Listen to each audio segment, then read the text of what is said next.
was Cleopatra, I was young and an actress when you knelt by my mattress and asked for my hand. But I was sad you asked it as I laid in a black dress with my father in a casket. I had no plans.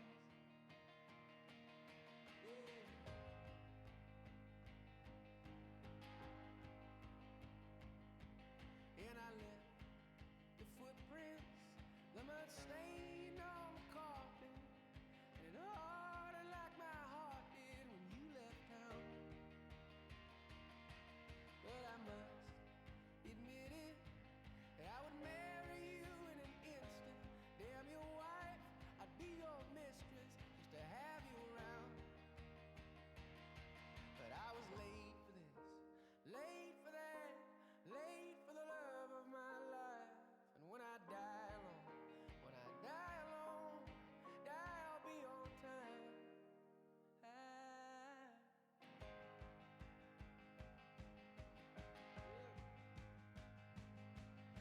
There we go. Yeah, don't know what happened there. Any lust that burned within me, yes, my flesh, it was my currency, but I held true. Oh, so my music's not that loud. Taxi, Okay. I was nervous. I thought my music was like stupid loud. Okay. Alright, we're good. We're good. Alright, we're good. We're good. We're good. Alright. I hope you guys brought you a hot beverage of some sort, or a beverage in general. Maybe a cozy blankie. Tonight we are going to be reading. I'm going to read for a portion, and then we're going to jump into some ESO, which will be fun. It's be so much fun. Got some cozy vibes going on here. Oh, I need to light my candle. Not do that. Did not do that. I need to light my candle.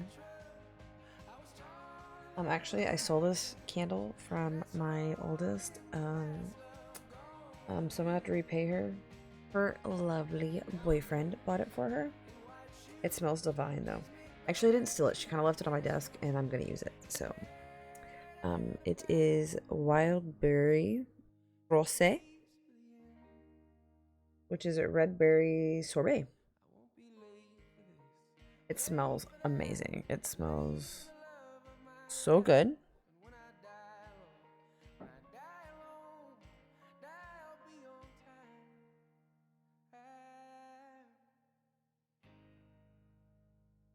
Anyways, I need to light it. So that's what we're gonna do. We're gonna light it real quick. I should probably put my headset back on. But we're gonna read some of Edgar Allan Poe. I think I have 8 Tales of Terror. The fire.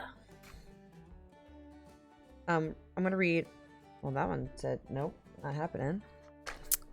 I am going to read one of the first tales, or I'm gonna read the first tale in the 8 Tales of Terror.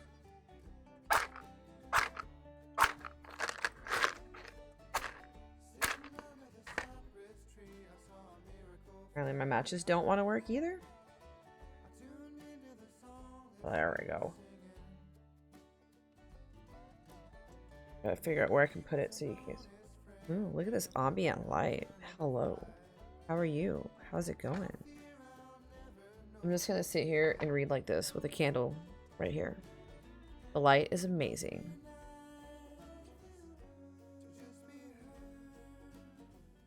Vogue, Vogue, Vogue. Here we go. This is a nice candle. Maybe if I put it right here. I don't want to put it too close to the edge because my luck is I'd knock it over. But I want you guys to see it. I need to add more shelving. So I'm gonna start reading about like 9:15. But we're gonna talk a little bit before that. I am excited. So we got a beautiful candle going. Give it a little cozy ambient feel, you know? Since it's gonna be kind of like a spooky story, I wore a little bit darker lipstick. I got our book that we're gonna read. I'm gonna read the first story in this. Then I also got us a cute little bookmark. It's got axolotls on it. And it's a snackalotl. A snackalotl. Isn't it cute? It's so cute. But we are gonna read the first story in this. Which I'm excited about. I also got my water so that if I get a little parched, I can give me a drink. And I also got me a warm coffee with a soft top. So good. So warm. Warm my soul. And then I also got my snacky snack. So hopefully you grabbed a warm drink or a drink and a snack and a blanket and just like hang out with me as I read the first story. And then after I'm done with the first story, we are going to move into some ESO, which will be absolutely fun. I also wanted to remind you guys that I am now streaming from Wednesday at 9 p.m. Central Standard Time. Friday. Friday, 9 p.m. Central Standard Time, and Saturday, 9 p.m. Central Standard Time. So far, those are the days I have slotted for streaming. I might sporadically do like a random day stream here and there. But my schedule is Wednesday, Friday, Saturday, 9 p.m. Central Standard Time. And we are going for more cozy vibes this go round, which is great. I like it. Just chilling, relaxing, enjoying life. You know what I mean? Like just super chill vibes. That's all I'm going for. Is some chill vibes. I hope you guys had a wonderful, wonderful Wednesday. Our Wednesday was good. I got quite a few things done today that I needed to get done, which was great.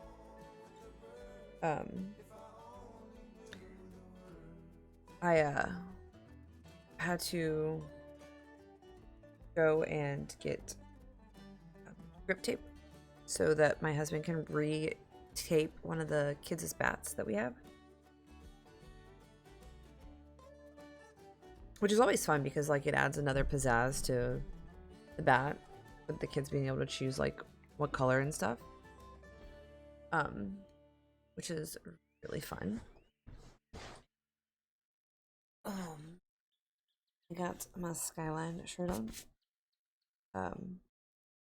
In Speed We Trust. I do happen to have a lead foot. It happens, okay? We listen and we do not judge. Okay? Alright. Oh man. I'm Samus. My hair is so funky. I need just like small headset so that like I can just put it on my or in my ear. I don't know.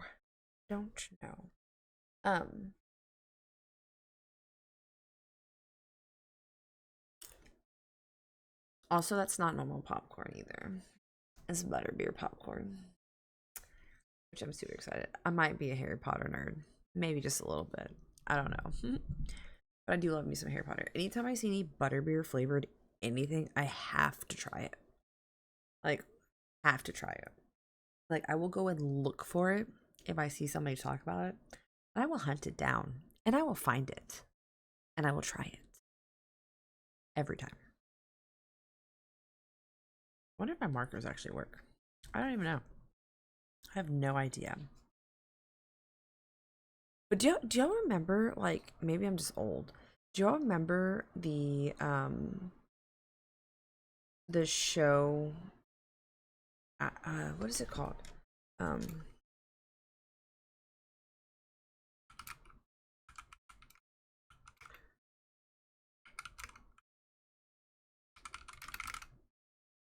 I'm Googling it because I don't remember what it's called.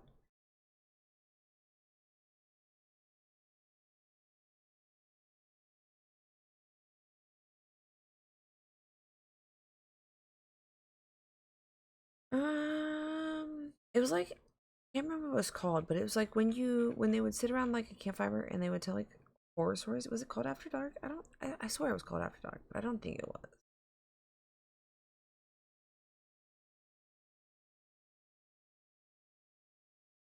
That's definitely not it. That is not it. That is not it. That's not correct. What is the name of that show? I can't even think of the name of the show. Or,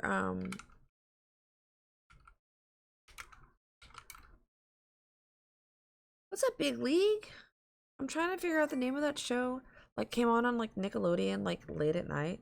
Why is my music not working?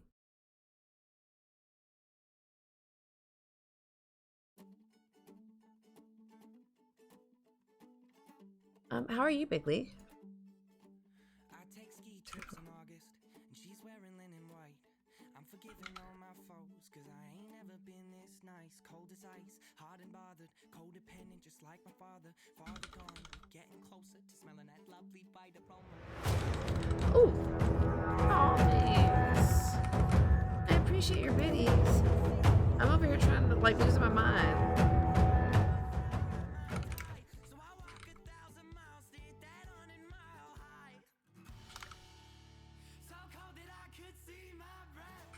I appreciate your biddies. How was your day?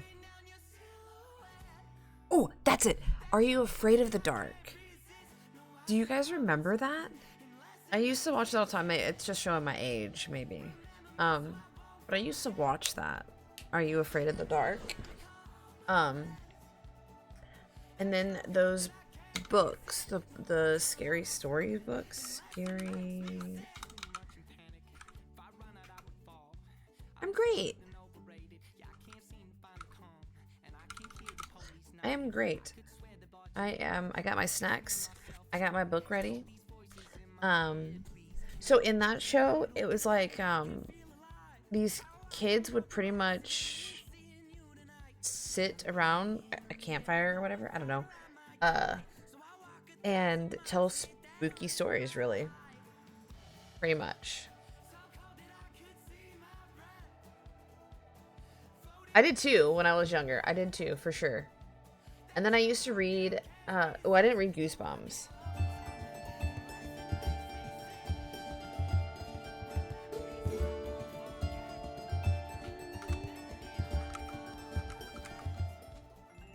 Ooh, Goosebumps is another good one. I do, Smithy. That link should bring you to our Discord. I am going to read the first story of 8 Tales of Terror, and then I'm going to jump on ESO. But like the scary tales, like,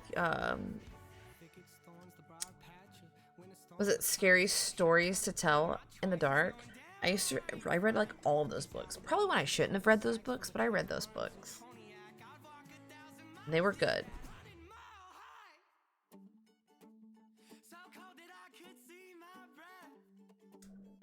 I got me coffee and I got me a bowl of popcorn. But it's not just normal popcorn. It's butterbeer popcorn. Mmm. Oh, that's good. Is my music too loud? I'm listening to Apple Music and I feel like I can't adjust it nicely like I can Spotify. I'm scared if I get too far away, you guys won't be able to hear me. You might just have to like all caps me if I move too far away.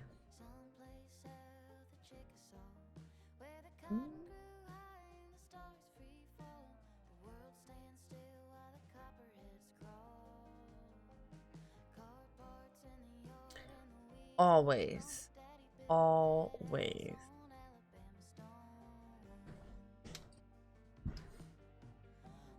Oh, it's so good. I found it at Sam's Club, and it's like a big ass bag. Like, I'm talking a ginormous Sam's Club bag. Okay, so it's not too loud. Perfect. Perfect. Look, I even got a cute little bookmark to save our spot because there's like 8 stories in here. So I wanted to mark when I was done with one of the stories. And look how cute it is. This is a snack-a-lottle. A little snack-a-lottle. It's got pizza, boba, and a donut. It's so cute. It's so cute.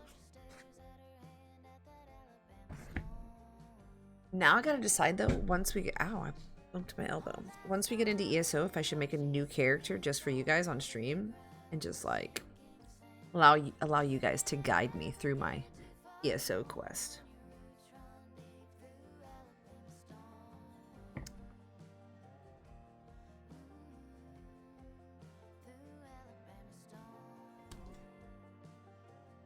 Exactly. It's like so fitting, right? Like super fitting. Alright, we're gonna start it. So I have 8 Tales of Terror by Edgar Allan Poe.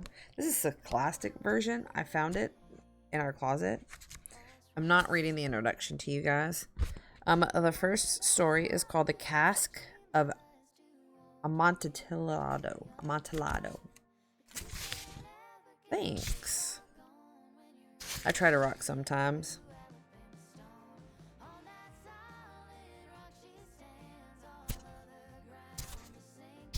And I may mispronounce. Yeah, I'm going to start from the very first story.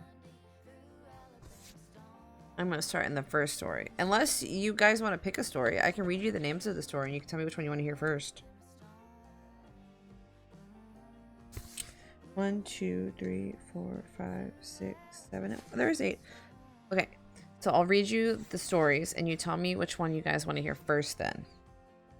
Maybe we'll do it that way. So the first one is The Cask of Amontillado. Hop Frog is the second one. Miss Found in a Bottle. Ooh, I don't know how to pronounce this one. Legia. The Fall of the House of Usher. William Wilson. The Mask of the Red Death. The Imp of the Perverse. Those are the stories.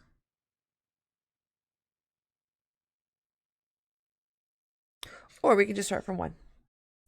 What do you guys think? Should we start with 1 or should we just jump in randomly? If we jump in randomly, then technically I won't need a bookmark. I mean, I guess technically I wouldn't be bookmark anyways, so.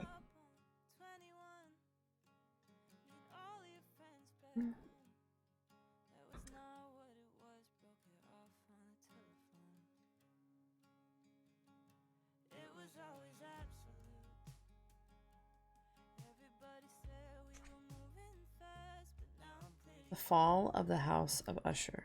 Alrighty. The Fall of Usher.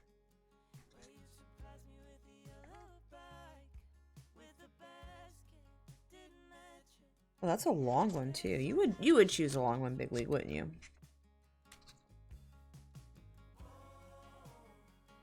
All right. Here we are.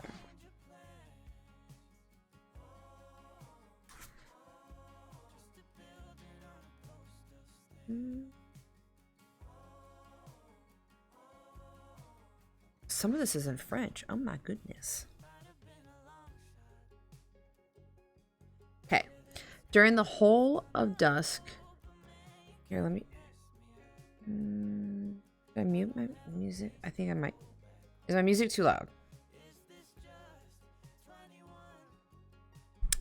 During the whole of a dull, dark, and soundless day, in the autumn of the year, when the clouds hung oppressively low in the heavens, I had been passing alone on horseback through singularly dreary tract of country, and at length found myself, as the shades of the evening drew on, within view of the melancholy house of Usher. I know not how it was, but with the first glimpse of the building, a sense of insufferable gloom pervaded my spirit. I I say insufferably, for feeling was unrevealed by any of that half. Pleasurable because poetic. Sentiment with which the mind usually receives even the sternest natural images of the desolate or terrible. I looked upon the scene before me, upon mere house and the simple landscape features of the domain, upon the bleak walls, upon the vacant eye-like windows, upon a few rank sedges. Their S's look very weird, by the way. And upon a few white trunks of decayed trees, with an utter depression of soul which I can compare to no earthly sensation, more properly than to the after dream of the reveler? That's weird. Upon opium. The bitter lapse into everyday life, the hideous dropping off of the veil. There was an sinking and a sickening of the heart, an unredeemed dreariness of thought which no goading of the imagination could torture into aught of the sublime. What was it? I paused to think. Oh, thanks. What was it that so unnerved me in the contemplation of the house of Usher? It was a mystery, and insoluble, nor could I grapple with the shadowy fancies that crowded upon me as I pondered. I was forced to fall back upon the unsatisfactory conclusion that while, beyond doubt, there are combinations of very simple natural objects which have the power of thus affecting us. Oh no. We're gonna have to deal with ad breaks though. I can snooze 3 times. Let's snooze the first one. Still, the analysis of this power lies among considerations beyond our depth. It was possible, I reflected, that a mere different arrangement of the particulars of the scene, of the details of the picture, would be sufficient to modify or perhaps to annihilate its capacity for sorrowful impression. And acting upon this idea, I reined my horse to the precipitous brink of a black and lurid tarn that lay in unruffled luster by the dwelling, and gazed down, but with a shudder even more thrilling than before. No problem. It'd be annoying. I only get 3 though, so hopefully we can make do. Shudder even more thrilling than before upon remolded and inverted images of the gray sedge and the ghastly tree stems and the vacant and eye-like windows. Nevertheless, in this mansion of gloom, I now proposed to myself a shorn of some weeks. Its proprietor, Roderick Usher, had been one of my boon companions in boyhood, but many years had elapsed since our last meeting. A letter, however, had lately reached me in a distant part of the country, a letter from him which is wildly important nature had admitted of no other than personal reply. The MS grave evidence of nervous agitation. The writer spoke of acute bodily illness, of a mental disorder which oppressed him, and of an earnest desire to see me as his best and indeed his only personal friend, with a view of attempting, by the cheerfulness of my society, some alleviation of his malady. It was the manner in which all this and much more was said. It was the apparent heart that went with his request, which allowed me no room for hesitation, and I accordingly obeyed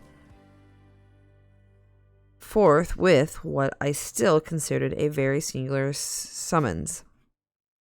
Although, as boys, we had been even in intimate associates, yet I really knew little of my friend. His reserve had been always excessive and habitual. I was aware, however, that his very ancient family had been noted, time out of mind, for a peculiar sensibility of temperament, displaying itself through long ages in many works of exalt art, and manifested of late in repeated deeds of munificent yet unobstructive charity, as well as in a passionate devotion to the intricacies, perhaps even more than the orthodox and easily recognizable beauties of musical science. I had learned, too, the very remarkable fact that the stem of the Usher race, all time-honored as it was, had put forth at no period any enduring branch. Sometimes my southern accent makes this a little difficult, so I apologize ahead of time. And the writing doesn't help either, because, look how tiny this is. Enduring branch. In other words, that the entire family lay in the direct line of descendants, and had always, with very trifling and very temporary variations,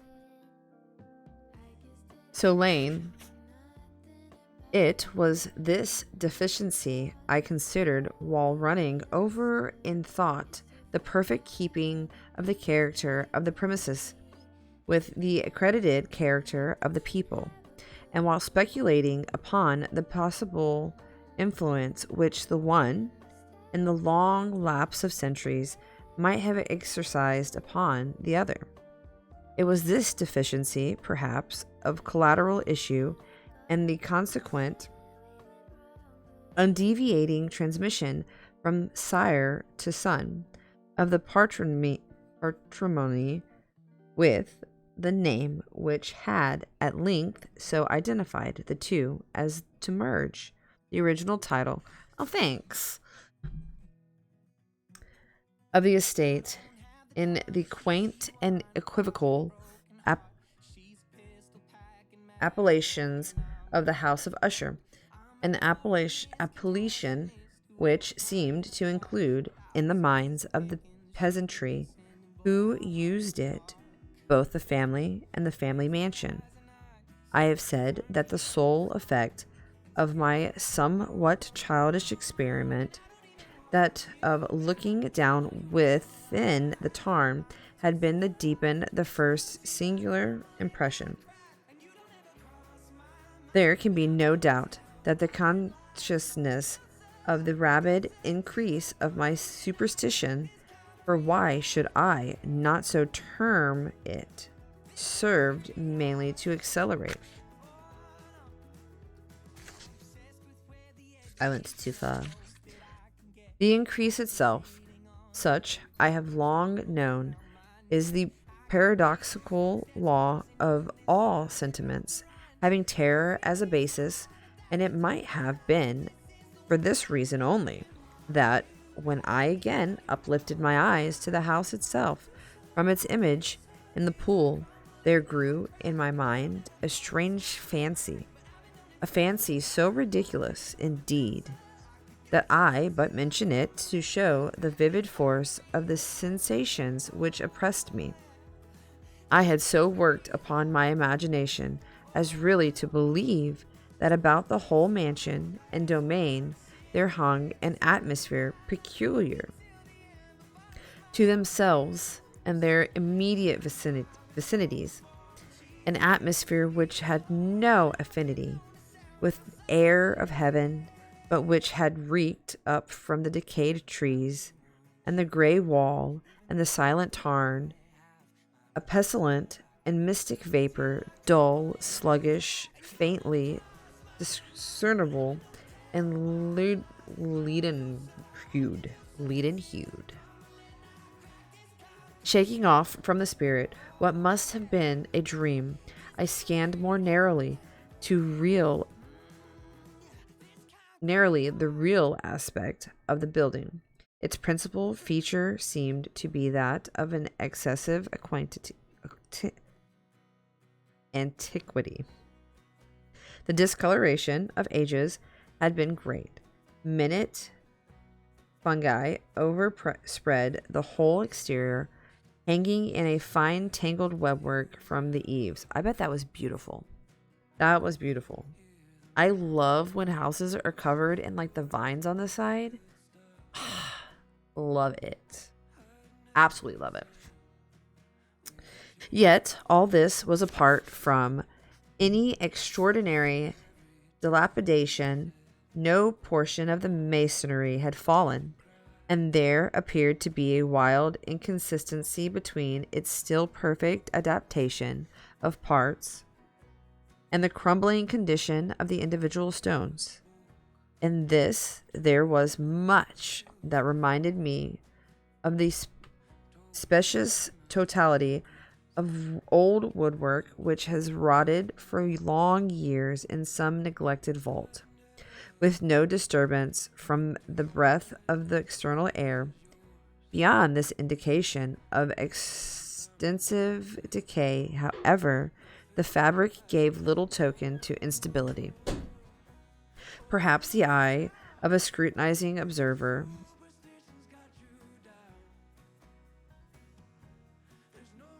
might have discovered a barely perceptible fissure, which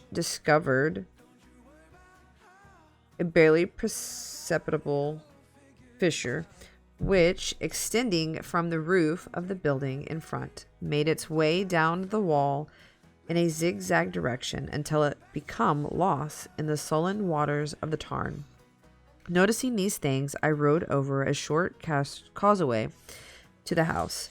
A servant is waiting, took my horse, and I entered the Gothic archway of a hall.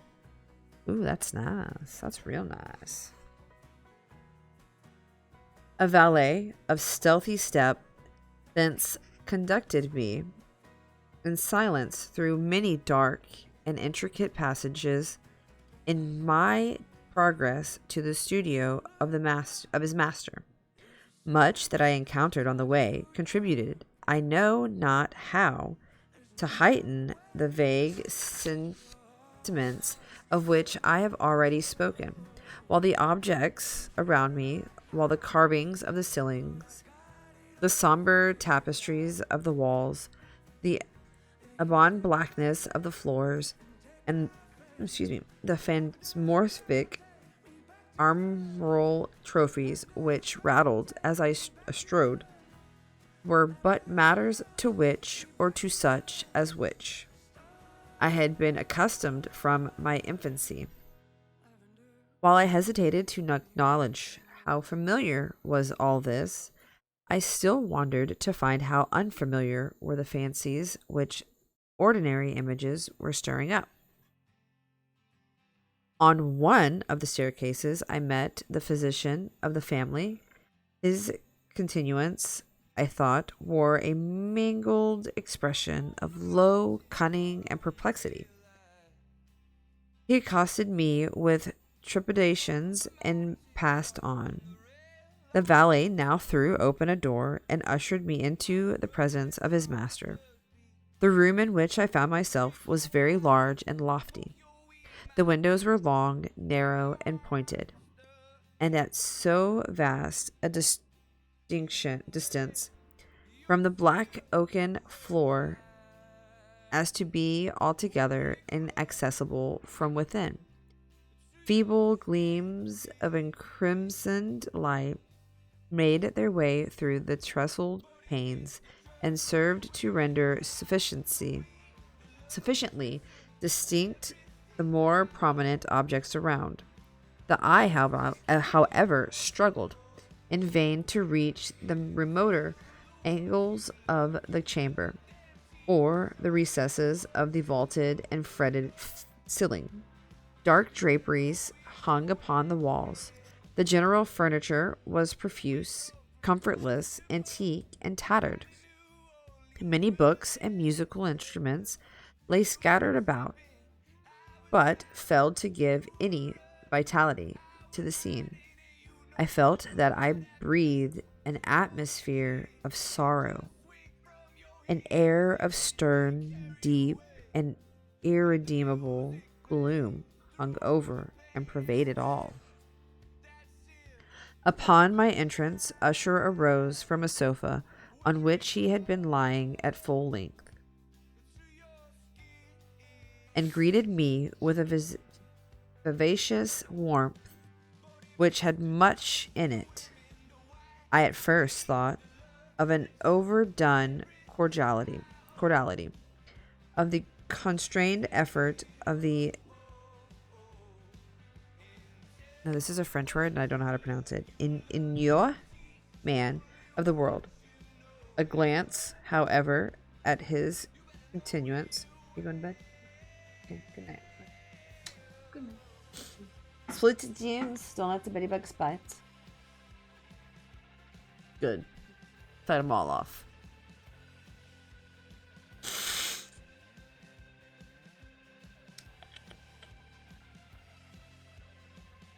Constrained effort, the ennuyé man of the world. A glance, however, at his continuance convinced me of his perfect sincerity. We sat down, and for some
You literally chose the longest one. I don't even know if I'll be able to get on ESO tonight. Anyways. Cadaverousness of complexion, an eye large, liquid, and lumptious. No, not lumptious. Wrong word. Totally wrong word. Luminous. I was thinking lumptious, though. Anyways. Luminous. Beyond comparison, lips somewhat thin and very pallid, but of a surpassingly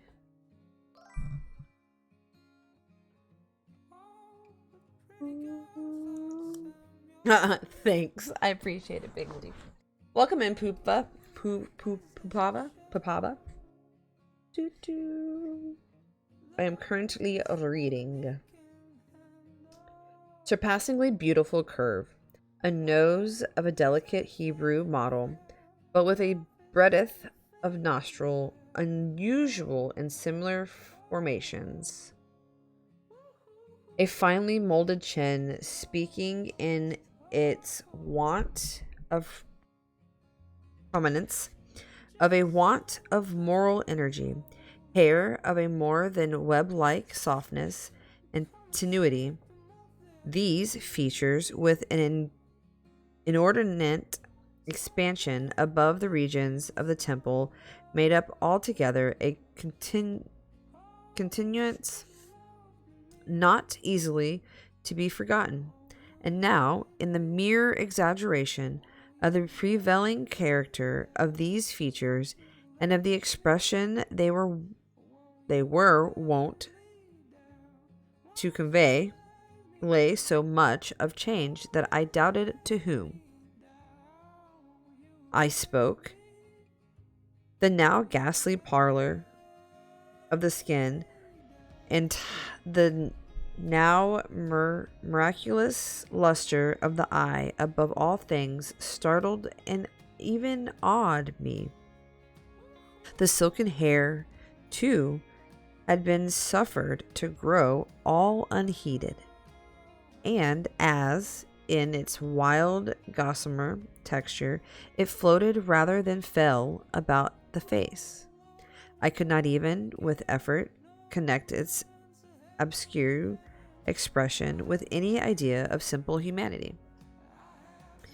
In the manner of my friend, I was at once struck with an incoherence as inconsistency, and I soon found this to arise from a series of feeble and futile struggles to overcome an habitual trepidancy, an excessive nervous agitation.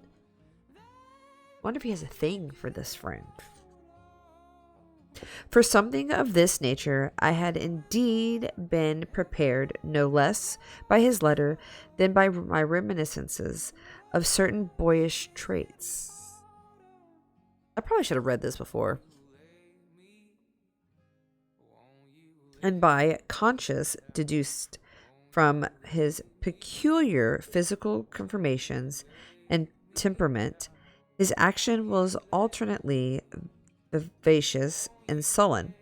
His voice varied rapidly from a tremulous indecision when the animal spirits seemed utterly in abeyance, to that species of energetic conclusion, that abrupt, weighty, unhurried, and hollowing sounding enunciation, that leaden, self-balanced, and perfectly modulated guttural utterance, which may be observed in the lost, drunken, or inclaimable eater of opium.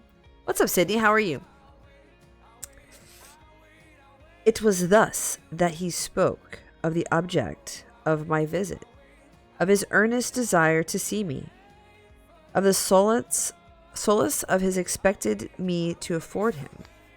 He entered at some length into what he conceived to be the nature of his malady. It was, he said, a constitutional and a family evil, and one for which he desired to find a remedy.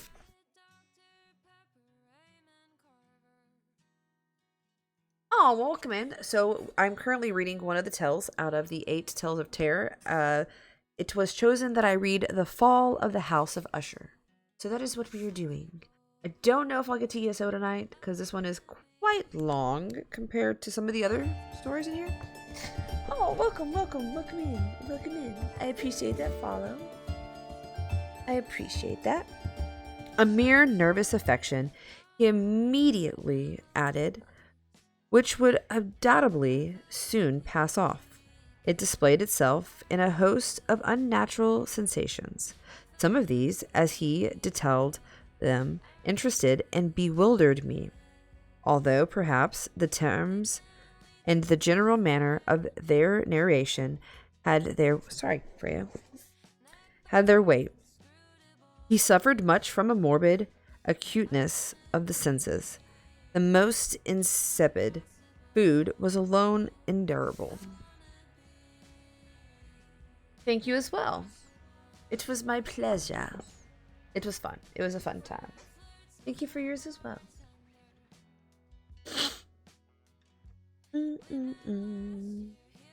He could wear only garments of certain texture.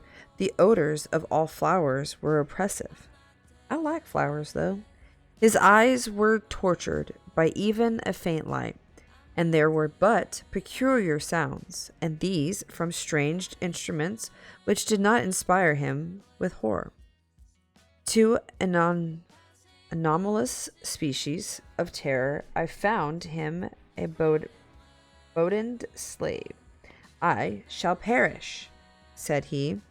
I must perish in this deplorable folly. Thus, and not otherwise, shall I be lost. I dread the events of the future, not in themselves, but in their results. I shudder at the thought of any, even the most trivial, incident which may operate upon this intolerable agitation of soul. I have indeed no appearance of danger, except in its absolute effort and terror. In this unnerved, in this pitiable condition, I feel that the period will sooner or later arrive when I must abandon life and reason together in some struggle with the grim phantasm fear. I learned, moreover, at intervals and through broken and equivocal hints, another singular feature of his mental condition. He was enchained by certain superstitious impressions in regard to the dwelling which he tenanted, and whence, for many years, he had never ventured forth. In regarding to the influence whose superstitious force was conveyed in terms too shadowy here to be restated, an influence which some peculiarities in the mere form of substance of his family mansion had, by dint of long sufferance, he said, obtained over his spirit, an effect which the physique of the grey walls and turrets and the dim tarn into which they all looked down had at length brought about upon the morale of his existence.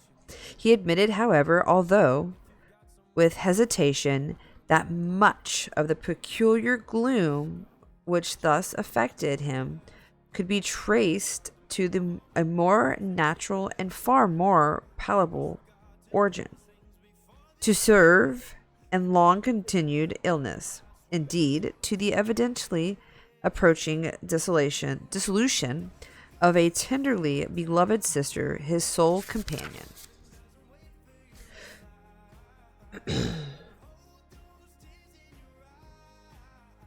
Sippy of my coffee. For long years, his last and only relative on earth. Her decease, he said, with a bitterness which I can never forget, would leave him, the hopeless and the frail, the last of the ancient race of the ushers. While he spoke, the Lady Madeline, for so was she called, passed through a remote portion of the apartment, and without having noticed my presence, disappeared. Not unmingled with dread, and yet I found it impossible to account for such feelings. A sensation of stupor oppressed me as my eyes followed her retreating steps when a door at length closed upon her.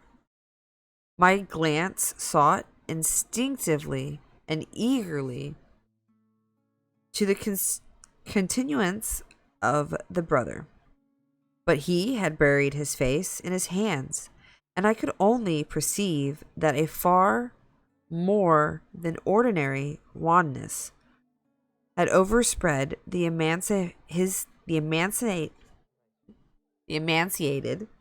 fingers through which trickled many passionate tears. That's sad. The disease of Lady Madeline had long baffled the skill of her physicians. A settled apathy, a gradual wasting away of the person, and frequent, although transient, affections of a particularly cataleptic character were the unusual diagnosis. Hitherto, she had steadily borne up against the pressure of her malady, and had not betaken herself finally to bed. But on the closing in of the evening of my arrival at the house, she succumbed, as her brother told me that at night, with inexpressible agitation, to the prostrating power of the destroyer, and I learned that the glimpse I had obtained of her person would thus probably be the last I should obtain. That the lady, at least while living, would be seen by me no more. Insane.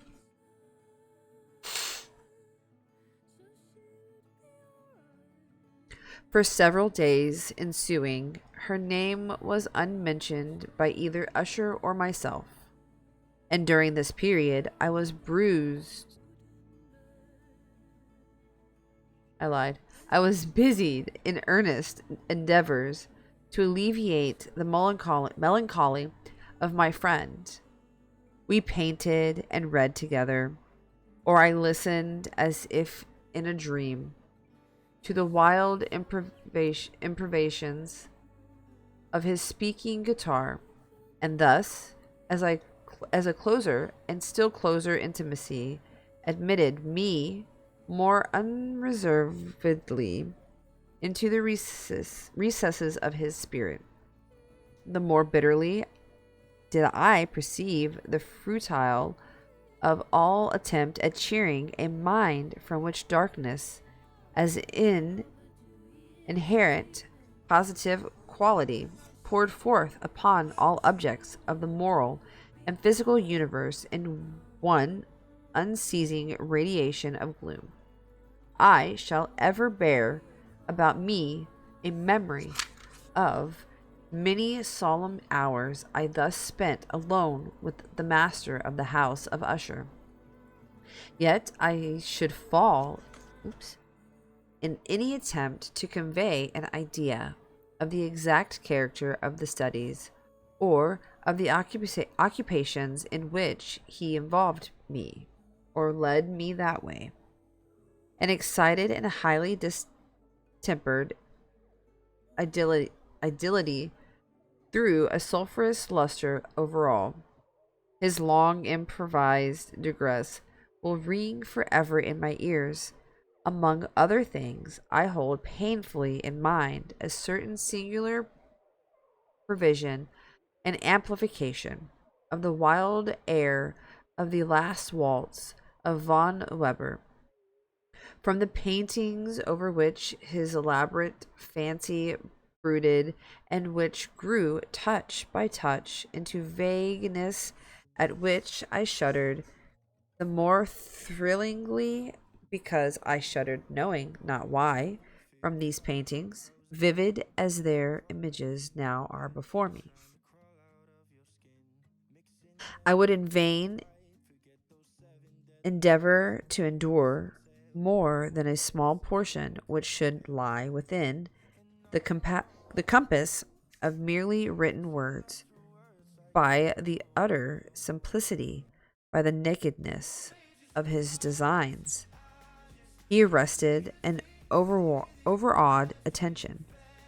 If ever mortal painted an idea, that mortal was Roderick Usher. For me, at least, in the circumstances then surrounding me, there arose out of the pure abstractions which the hypochondriac contrived to throw upon his canvas an intensity of intolerable awe, no shadow of which felt I ever yet in the contemplation of the certainty, glowing yet too concrete rivalries of Fusel. One of the phantomorphic conceptions of my friend, partaking not so rigidly of the spirit of abstraction, may be shadowed forth, although feebly, in words. A small picture presented the interior of an immensely long and rectangular vault or tunnel, with low walls, smooth, white, and without interruption or device. Certain. See my accent, so it just comes out whenever it wants to. Sometimes it just slips out. I'm sorry. Certain accessories. I need to really work on enunciation. My southern accent sometimes does not allow me to do that, and my brain speaks really fast. Anyways, I digress. Certain accessories points to the design served well to convey the idea that this excavation lay at an exceeding depth below the surface of the earth. No outlet was observed in any portion of its vast extent, and no torch or other artificial source of light was discernible. Yet a flood of intense rays rolled throughout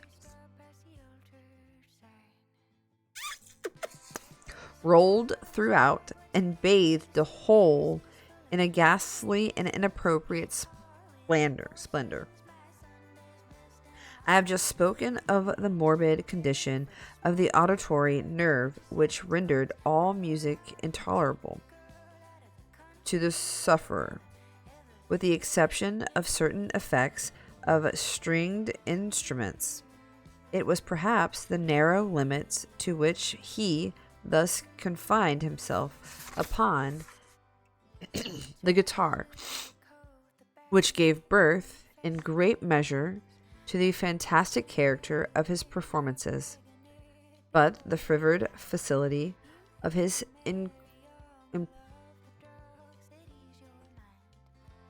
impromptus could not be so accounted for.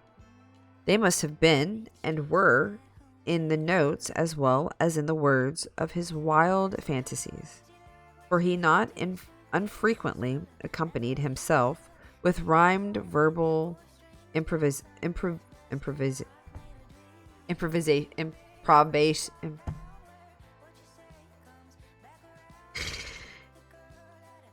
My brain's trying to say the word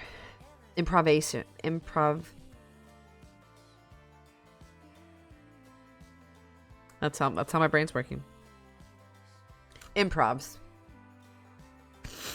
The result of that intense mental collectedness and concentration to which I have previously alluded. Aw, thanks, Bigly. I appreciate those fish. Collected and concentration to which I have previously alluded as observable only in particular moments of the highest artificial excitement. The words of one of these rhapsodies I have easily remembered. I was, perhaps, the more forcibly impressed with it as he gave it, because in the under or mystic current of its meaning, I fancied that I perceived, and for the first time, a full consciousness of the part of Usher, of the tottering of his lofty reason upon her throne. The verses, which were entitled The Haunted Palace, ran very nearly, if not accurately, thus. So this is part of his lyrics, his rhapsody he wrote. In the greenest of our valleys, by good angels tinted, once a fair and stately place, radiant palace reared its head. In the monarch thought's domain, it stood there, never seraph, spread in pinion, over fabric half so fair. Banners yellow, glorious, golden, on its roof did float and flow.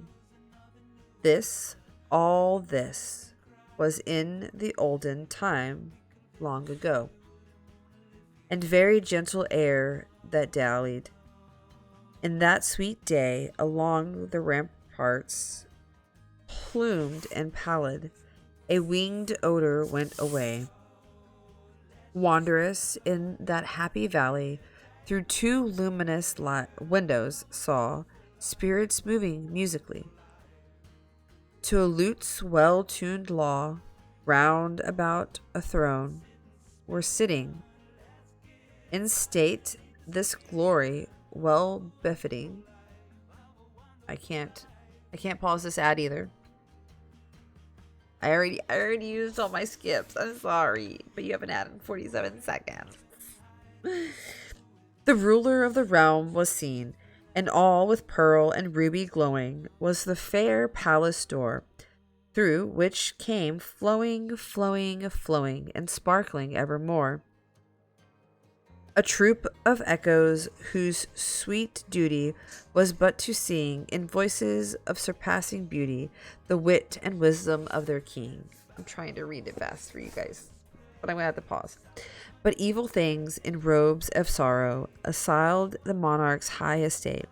Ah, let us mourn, for never morrow shall dawn upon him desolate. I'm flowing. But you're about to have an ad. I think it's a flow all the way. And round about his home, the glory, the blushed, the bloomed, is but a dim, remembered story of the old time atoned. I don't know if I'll be able to finish it all. And travelers now within the valley, though the red written windows, see vast forms that move fantastically to a discoordinated melody.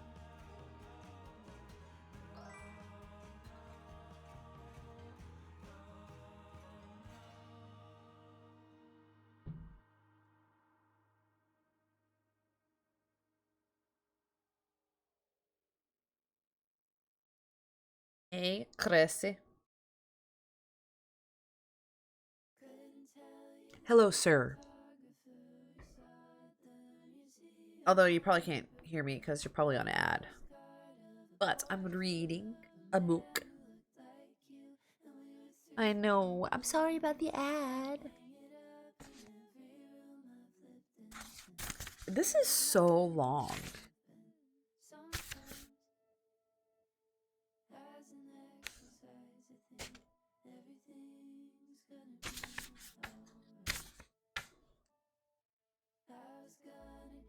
So long. This is very long. Very long. While you guys have an ad break, I'm not gonna shove my face with popcorn. I mean, I think that's fitting, right?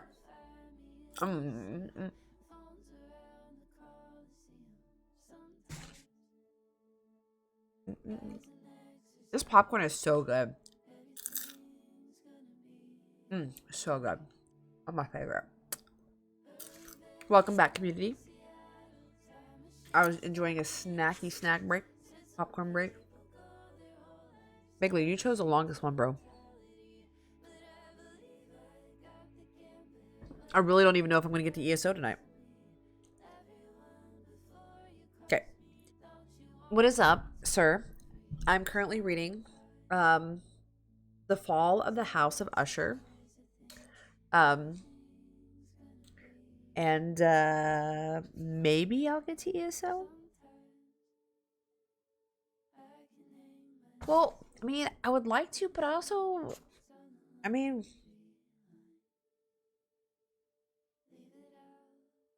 I don't want to just leave off either. Like, I feel like I should be able to read like a full story. Yeah, I'm like halfway through one story. But like, I don't want to put a bookmark in and then not finish the story. You know what I mean? Like, there's small stories, but I mean, you just happen to choose the longest one, Bigley. You knew it was long, didn't you? You knew. You knew. That's why you chose it. You knew. You're like, bet. She's gonna read the longest one. Alright.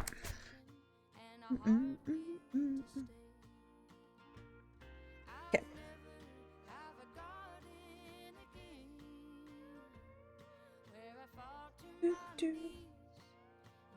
And travelers now within the valley, through the red litten windows, see vast forms that move fantastically to a discordant melody, while like a rabid, ghastly river. Through the pale door, a hideous throng rush out forever and laugh, but smile no more. That was the end of his little rhapsody. I well remember that suggestions arising from this ballad led us into a train of thought wherein there became manifest an opinion of Usher's which I mentioned not so much on account of its novelty, for other men have thought thus, as an account of the pertinacity with which he maintained it. This opinion, in its general form, was that of the sentience of the vegetable things. That's weird. But in his disordered fancy, the idea had amused a more daring character and trespassed,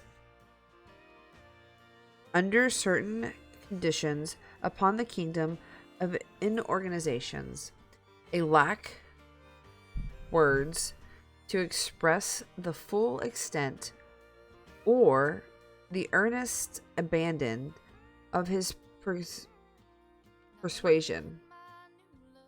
The belief, however, was connected, as I have previously hinted,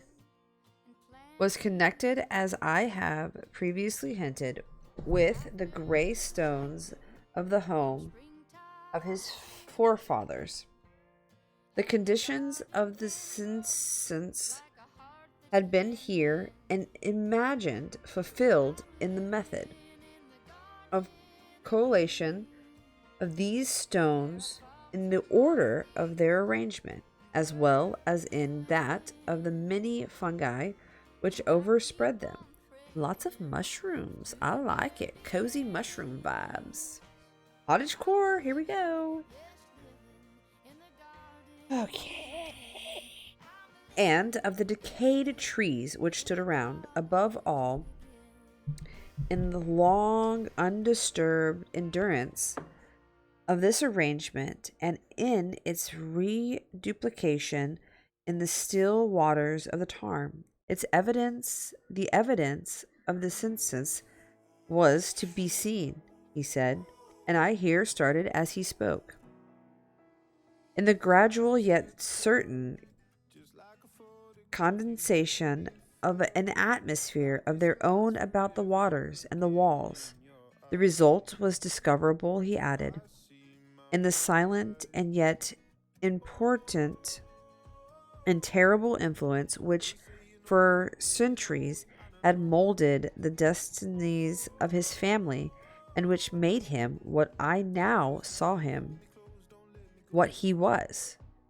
Such opinions need no comment, and I will make none.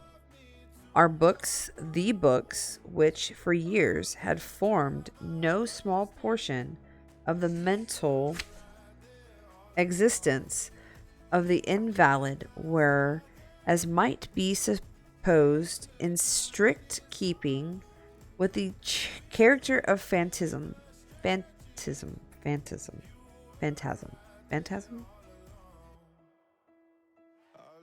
We pored together over such works as the Vervet of Et Chartreuse of Grest, the Belger of Marchivelli, the Heaven and Hell of Swedenborg, the Subterranean Voyage of Nicholas Klim, and Halberg, the Journey into the Blue Distance of the Turek, and the City of the Sun of Campanelli. One favorite volume was small octavo edition of the Decretorium Inquisitorium by the Dominican Emeric de Gournay. And there were passages of the voluminous Mela about old African sautries and the Egyptian, but it doesn't say Egyptian, it says Egyptians, over which Usher would sit dreaming for hours. His chief delighted, however, was found in the pursual of the exceedingly rare and curious book in quarto Gothic, the Manual of a Forgotten Church, the Virgil Mortuarium. I could not help thinking the wild ritual of this work, and of the probable influence upon the Hippocratic, when one evening, having informed me abruptly that the Lady Madeline was no more, he stated his intention of preserving her corpse for a fortnight previously to the final interment, in one of the numerous vaults within the main walls of the building. The worldly reason, however, assigned for the singular proceeding was which I did not feel at liberty to dispute. The brother had been led to his resolution, so he told me, by consideration of the unusual character of the malady of the deceased, of certain obtrusive and eager inquiries on the part of her medical men, and of the remote and exposed situation of the burial ground of their family.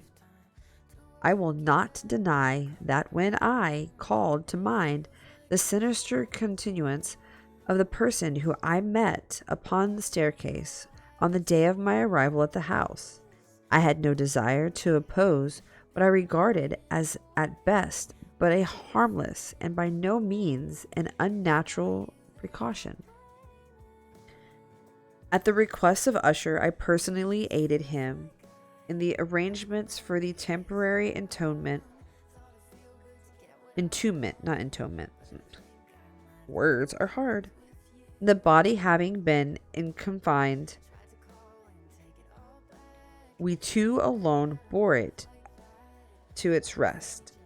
The vault in which we placed it, and which had been so long unopened that our torches, half smothered in the oppressive atmosphere, gave us little opportunity for investigation, was small, damp, and entirely without means of admission for light, lying at great depth immediately beneath the portion of the building in which was my own sleeping apartment.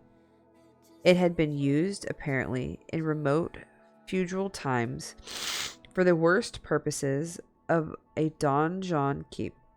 Donjon keep for powder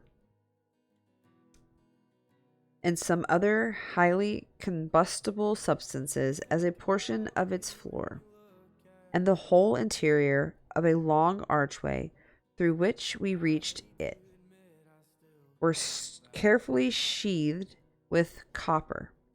The door of massive iron had been also similarly protected.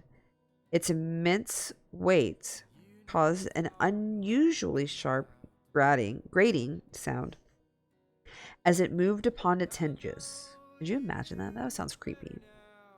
Having deposited our mournful burden upon trestles within this region of horror, we partially turned aside the yet unscrewed lid of the coffin and looked upon the face of the tenant.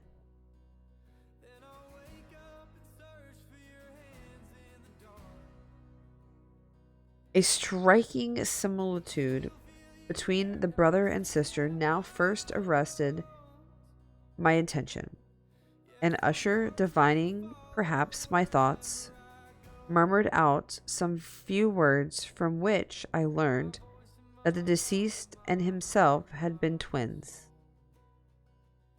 Aww. And that the sympathies of this scarcely intelligible nature had always existed between them. Our glances, however, rested not long upon the dead, for we could not regard her unawed. The disease which had thus entombed the lady in the maturity of youth, had left, as usual in all maladies of a strictly cataleptical character, the mockery of a faint blush upon the bosom and the face, and that suspiciously lingering smile upon the lip which is so terrible in death. We replaced and screwed down the lid, and having secured the door of iron, made our way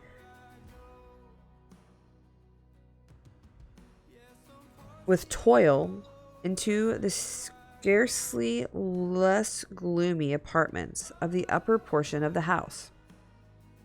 And now some days of bitter grief having elapsed, an observable change came over the features of the mental disorder of my friend.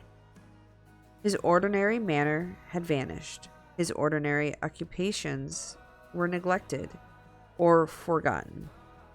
He roamed from chamber to chamber with hurried, unequal, and objectless step. The pallor of his continuance had assumed, if possible, a more ghastly hue, but the luminous of his eye had utterly gone out. The once occasional huskiness of his tone was heard no more, and a tremulous quiver, as if of extreme terror, habitually characterized his utterance. There were times, Indeed, when I thought his unseasonably agitated mind was laboring with some oppressive secret to divulge, which he struggled for the necessary courage. At times again, I was obliged to resolve all into the mere inexplicable vargies of madness. Vagaries of madness. For I beheld him gazing upon the vacancy for long hours, in an attitude of the profoundest attention, as if listening to some imaginary sound. It was no wonder that his condition terrified.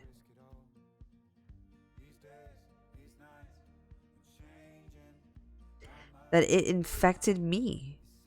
I felt creeping upon me, by slow yet certain degrees, the wild influences of his own fantasies, yet impressive superstitions. It was, especially upon retiring to bed late in the night of the 7th or 8th day after placing Lady Madeline within the donjon, that I experienced the full power of such feelings. Sleep came not near my couch, while the hours whined and whined away. I struggled to reason off the nervousness which had domain over me. I endeavored to believe that much of it, not all what I felt, was due to the bewildering influence of the gloomy furniture of the room, of the dark and tattered draperies which, tortured into motion by the breath of rising tempest, swayed fruitfully to and fro upon the walls, and rustled uneasily about the decorations of the bed. But my efforts were fruitless. An irrepressible tremor gradually pervaded my frame, and at length there sat upon my very heart an incubus of utterly careless alarm. Shaking this off with a gasp and a struggle, I uplifted myself upon the pillows, and peering earnestly within the intense darkness of the chamber, hearkened, I know not why, except that an instinctive spirit prompted me, to certain low and indefinite sounds which came through the pauses of the storm at long intervals, I know not whence, overpowered by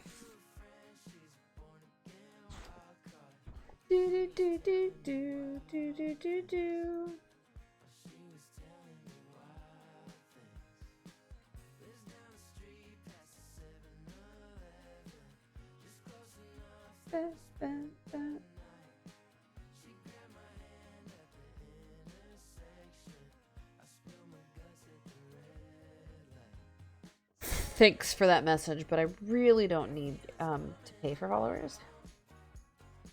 Anyways. Overpowered by an intense sentiment. Aw, Mud, thanks. You're the best.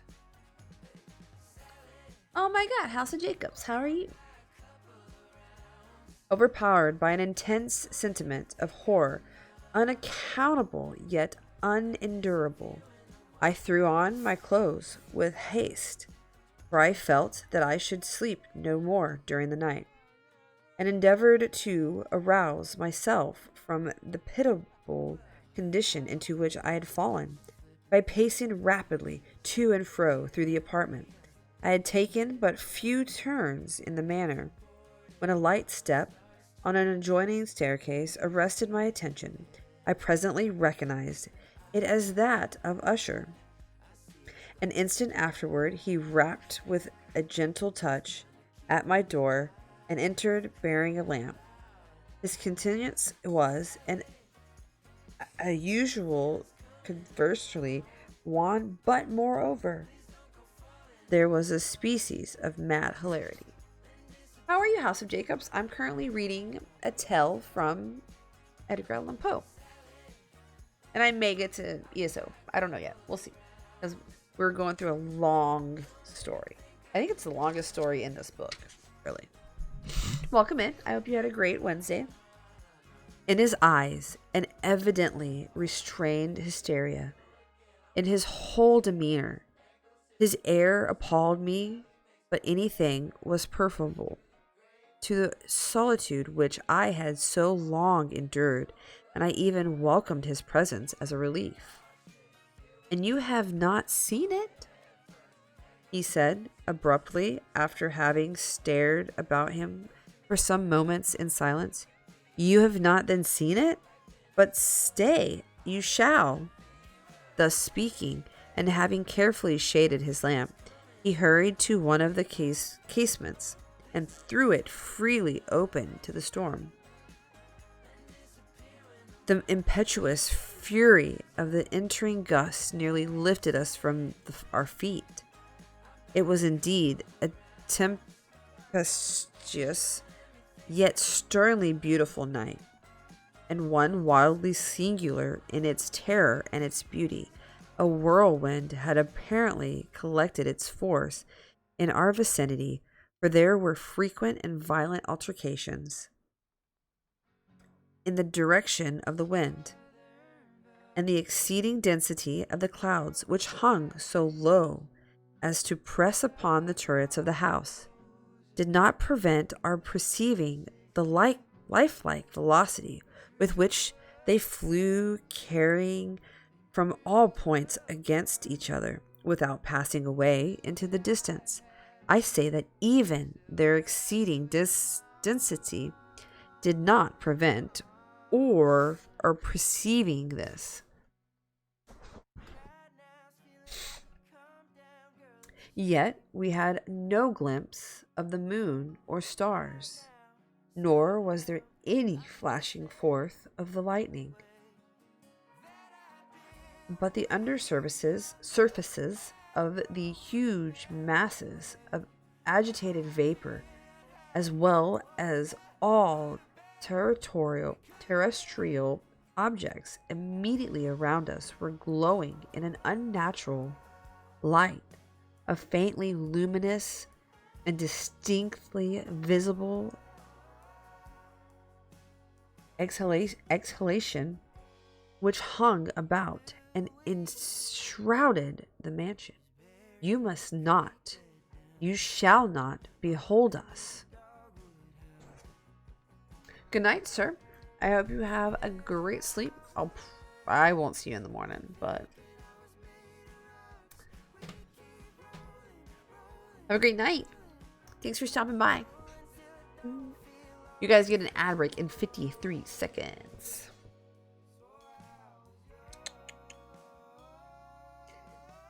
Said, shuddering to Usher, as I led him with a gentle violence from the window to a seat.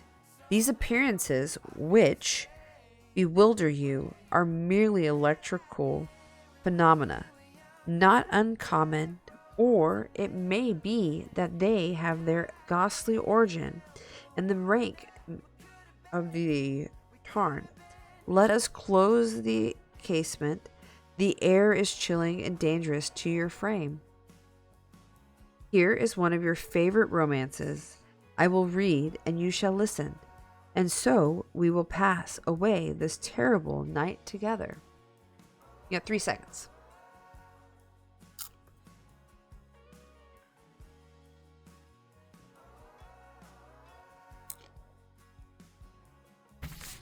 We're getting through it. We're getting through it.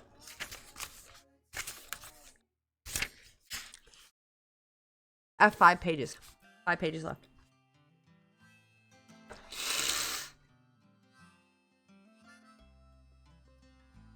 It's stuffy up here. I'm gonna go blow my nose. While you're here, I'm gonna blow my nose. I'm sorry for you. BRB. I know they got plenty of young blood left in them, and plenty nights under pink skies you taught them to enjoy.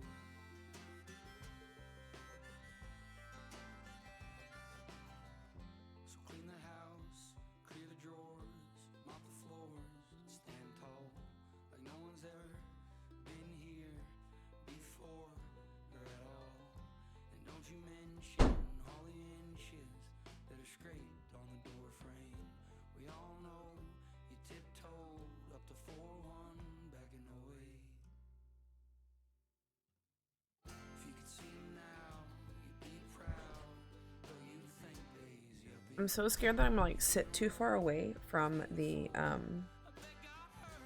mic and you guys won't be able to hear me. It's like my nervous thing. You guys won't be able to hear what I'm saying or reading. That too. The kids are in town, Do-do-do-do-do-do. and the grass all smells the same as the day he broke your arm swinging on that kid out on the river. You bailed him out, never said a thing about Jesus or the way he's living. Ow. If you could see him now, you'd be proud. I guarantee like this portion of my stream is gonna get muted because of the song. But I pay for Apple Music, thank you. Okay? I pay for Apple Music.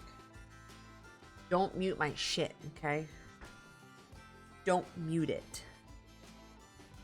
We got like 5 pages left. We're almost there, guys. Almost there.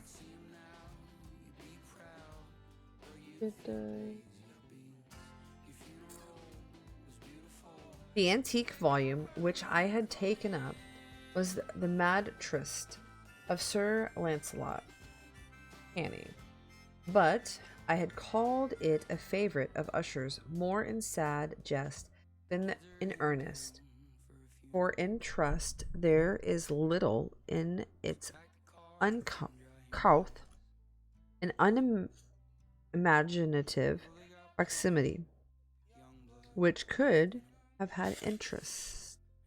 For the lofty and spiritual ideality of my friend, it was, however, the only book immediately at hand, and I indulged a vague hope that the excitement which now agitated the hypochondriac this looks weird, might find a relief. For the history of mental disorder is full of similar anomalies, even in the extremeness of the folly which I should read. Could I have judged, indeed, by the wild, overstrained air of vivacity with which he hearkened, or apparently hearkened to the words of the tale, I might well have congratulated myself upon the success of my design. I had arrived at that well-known portion of the story where Ethelred, the hero of the tryst, having sought in vain for peaceable admission into the dwelling of the hermit, proceeds to make good an entrance by force. Here, it will be remembered, the words of the narrative run thus: And Ethelred, who was by nature of a daughtry heart, and who was now mighty withal, on account of the powerfulness of the wine which he had drunken, waited no longer to hold parley with the hermit, who, in sooth, was of an obstinate and maliceful turn, but, feeling the rain upon his shoulders, and the fearing the rising of the tempest, uplifted his mace outright and with blows made quickly room in the plankings of the door for his gauntleted arms, and now pulling therewith sturdily, he so cracked and ripped and tore all asunder that the noise of the dry and hollowing sound would alarmed and reverberated throughout the forest. At the termination of this sentence, I started and for a moment paused, for it appeared to me, although I at once concluded that my excitement fancy deceived me, it appeared to me that from some very remote portion of the mansion there came indistinctively to my ears what might have been, in its exact similarity of character, the echo, but a stifled and dull one, certainly, of the very crackling and rippling sound which Sir Launcelot had so particularly described. It was beyond doubt the coincidence alone which had arrested my attention, for amid the rattling of the sashes of the cassets and the ordinary coming-led noises of the still increasing storm, the sound in itself had nothing, surely, which should have interested or disturbed me. I continued the story. But the good champion Ethelred, now entering within the door, was sore enraged and amazed to perceive no signal of the mouse hermit, but in the stead thereof a dragon of a scaly and prodigious demeanor, and of a fiery tongue, which sate in guard before a palace of gold, with a floor of silver, and upon the wall there hung a shield of shining brass, with this legend enwritten: Who entereth herein, a conqueror hath been, who slayeth the dragon, the shield he shall win. And Ethelred uplifted his mace and struck upon the head of the dragon, which fell before him, and gave up his pasty breath with a shriek so horrid and harsh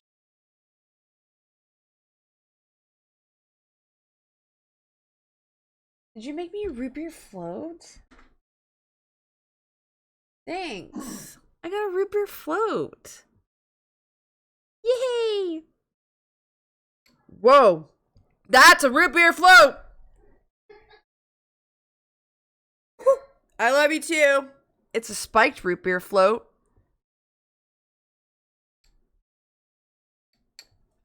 Sorry, sippy break. Woo! Spiked root beer float.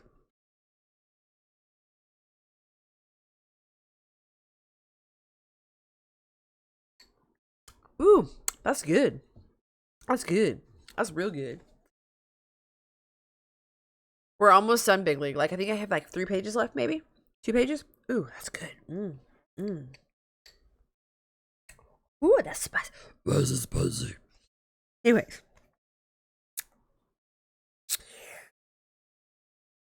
Which fell before him and gave up his pasty breath with a shriek of horrid and harsh and withal so piercing that Ethelred had feigned to close his ears with his hands against the dreadful noise of it, the like whereof was never before heard. I know, a spiked float, girly. Oh. Here again I paused abruptly, and now with a feeling of wild amazement, for there could be no doubt whatever that, in this instance, I did actually hear, although from what direction it proceeded I found it impossible to say. A low and apparently distant, but harsh, protracted, and most unusual screaming or grating sound, the exact counterpart of what my fancy and already conjured up for the dragon's unnatural shriek, as described by the romancer. Oppressed as I certainly was upon the occurrence of this second and most extraordinary coincidence, by 1,000 conflicting sensations in which wonder and extreme terror were predominant, I still retained sufficient presence of mind to avoid exciting, by any observation, the sensitive nervousness of my companion. I was by no means certain that he had noticed the sounds in question, although assuredly a strange alteration had during the last few minutes taken place in his demeanor. From a position fronting my own, he had gradually brought around his chair so as to sit with his face to the door of the chamber, and thus I could but partially perceive his features, although saw that his lips trembled as if he were murmuring inaudibly.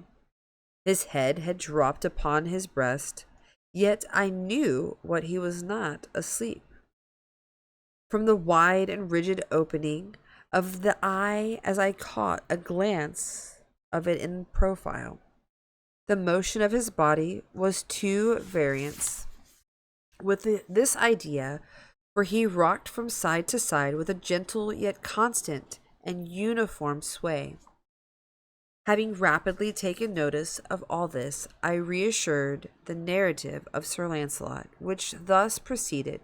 And now the champion, having escaped from the terrible fury of the dragon, bethinking himself of the brazen shield, and of the breaking up of the enchantment which was upon it, removed the carcass from out of the way before him, and approached valorously over the silver pavement of the castle to where the shield was upon the wall, which in sooth tarried not for his full coming, but fell down at his feet upon the silver floor, with a mighty, great, and terrible ringing sound.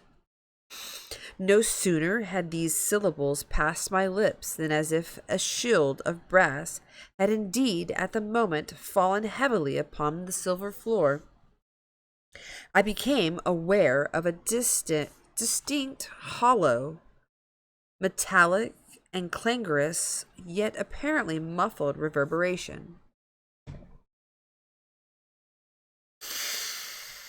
Completely unnerved, I leaped to my feet, but measured rocking movement of Usher was undisturbed. I rushed to the chair in which he sat. His eyes were bent fixed before him, and throughout his whole countenance there reigned a stony rigidity. But as I placed my hand upon his shoulder, there came a strong shudder over his whole person.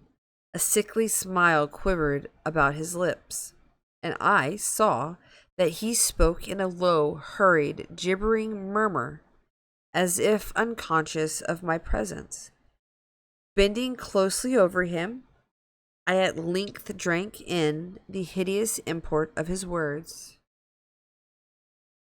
Now hear it? Yes, I hear it, and have heard it long, long, long. Many minutes, many hours, many days have I heard it, yet I dared not. Oh, pity me, miserable wretch that I am. I dare not speak. We have put her living in the tomb. Said I not that my senses were acute? I now tell you that I heard her first feeble movements in the hollow coffin. I heard them many, many days ago.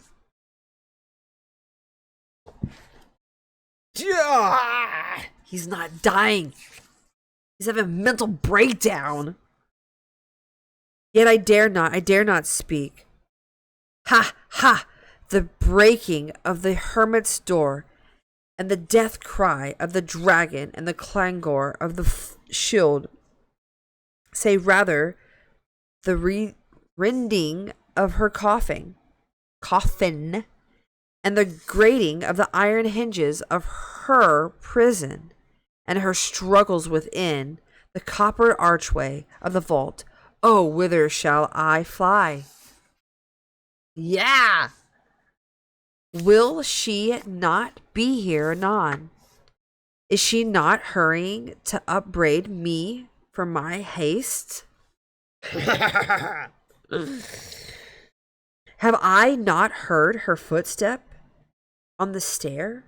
Do I distinguish that heavy and horrible beating of her heart? Madam, here he sprang furiously to his feet and shrieked out of his syllables, as if in the effort he were giving up his soul. Madam, I tell you that she now stands without the door. As if the superhuman energy of his utterance there had been found the potency of a spell, the huge antique panels to which the speaker pointed threw slowly back. Upon the instant, their ponderous and ebony jaws. It was the work of the rushing gust. But then without these doors, there did stand the lofty and enshrouded figure of the Lady Madeline of Usher. There was blood upon her white robes, the evidence of some bitter struggle upon every portion of her emaciated frame. For a moment she remained trembling, reeling to and fro upon the threshold, then, with a low moaning cry, fell heavily inward upon the person of her brother, and in her violent and now final death agonies bore him to the floor a corpse, and a victim to the terrors he had anticipated. He drove her mad. From the chamber and from the mansion I fled at angst. The storm was still abroad in all its wrath, as I found myself crossing Old Causeway. Not Causeway. I know, this is wild. Suddenly, there shot along the path a wild light, and I turned to see whence a gleam of unusual could have issued. For the vast house and the shadows were alone behind me. The radiance was that of the full setting and blood-red moon, which now shone vividly throughout that once barely discernible fissure, of which I have before spoken of, extending from the roof of the building in a zigzag direction to the base. While I gazed, this fissure rapidly widened. There came a fierce breath of a whirlwind. The entire orb of a satellite burst at once upon my sight. My brain reeled as I saw the mighty walls rushing asunder. Bro, did he just get a fireball yeeted at him?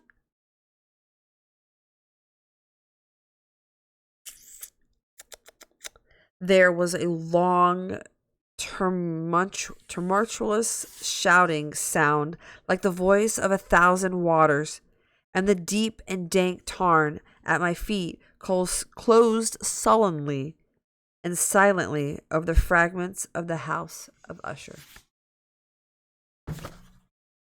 That was it. It is done. We read that story. It was good. Dang, that's fucked up. They totally put her into the chambers alive. What? That was my guess. That's kind of how I perceived it. It blew up. Like it succumbed to the elements. That is crazy. Oh gosh, I almost threw the book. That was wild. That was so good. So good.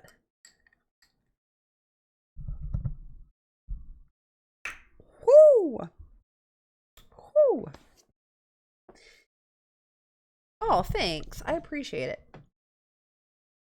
I will say, it is, I mean, it is intimidating reading aloud to people. So, sometimes I misread, but I will also say my accent does not help me sometimes. Even reading to my kids, uh, it's I have to really enunciate certain things because if I don't enunciate them, um, they just sound like mumbled words.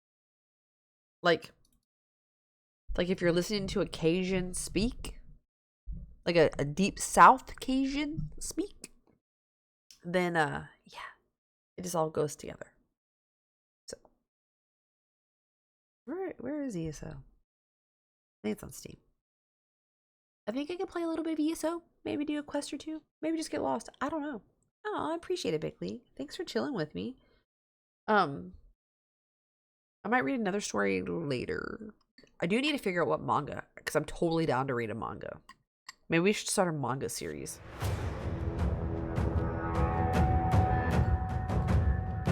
I appreciate those pennies, thank you. Dude, this root beer float be bombing. It's got Baileys in it.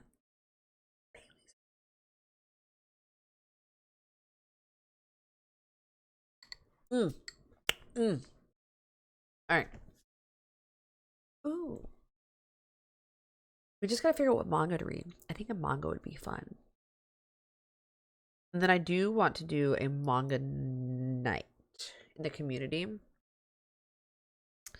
Elder Scrolls.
Yep, the music's coming through my headphones too.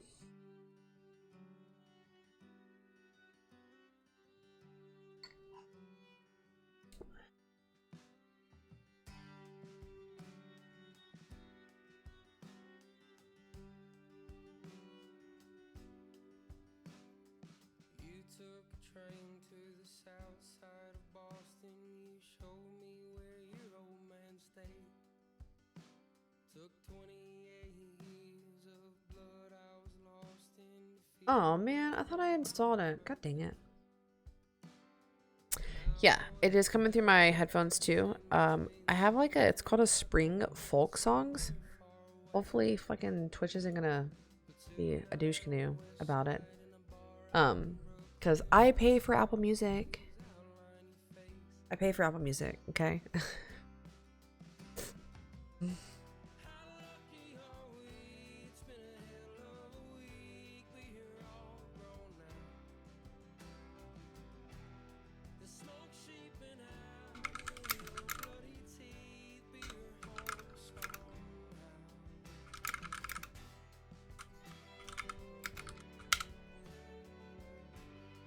Oh, my sunflowers. Oh, did I show you? Yeah, I showed you my new crown, right? I think I showed you the crown. I think I showed it. Hey, my legs. Welcome back. I think I showed the new crown.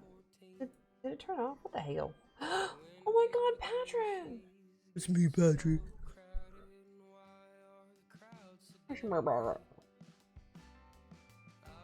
You got to see the new crown, right?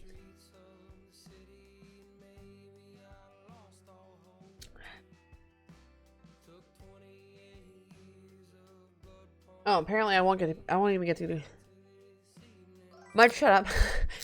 I didn't want to go back and fix it. Leave me alone, okay? You wanna fight, Mud? Whatever your dick beaters, let's dance. Okay, I won't even get to play ESO tonight. I got to read though. That was fun. It was different. It was new. Ooh, which one do you want? Because I have both.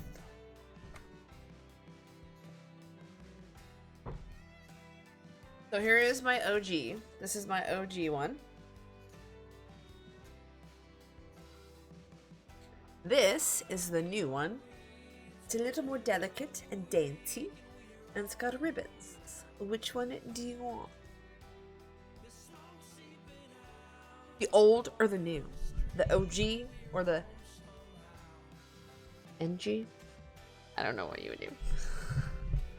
The noob. Those are my two flower crowns I have.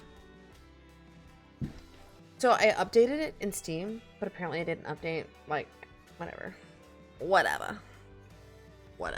It's weather. I need to go and get my hair redone. I need color back in my life, bro. I need color back in my life. The new one, duh. I don't think it fits on my headset, so. Don't think it fits on my head.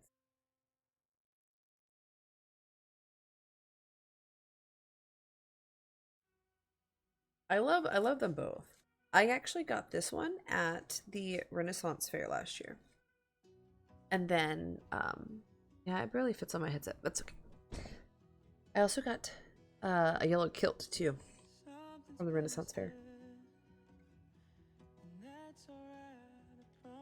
But thank you, Mud, for, that being a great mod. I appreciate you. How about you guess, Big League? Try to guess what color I got.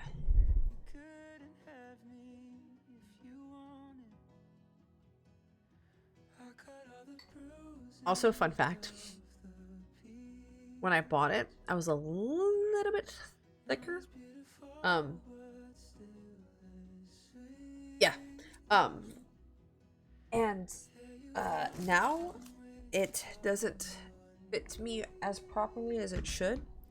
But I just have to like try to cinch it. Then Um, there we go. No, it is not red. It is not red.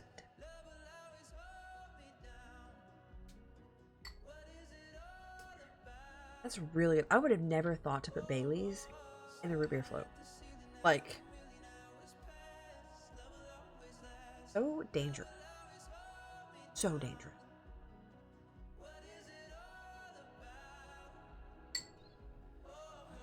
It is not red. Do you want to have one more guess?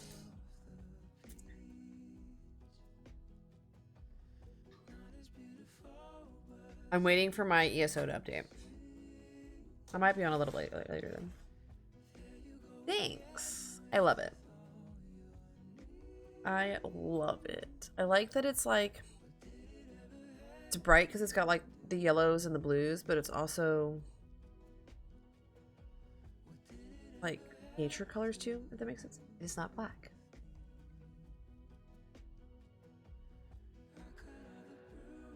I will tell you what color it is. It is actually a very, very bright yellow. It is yellow and with black. So it's a yellow black plaid.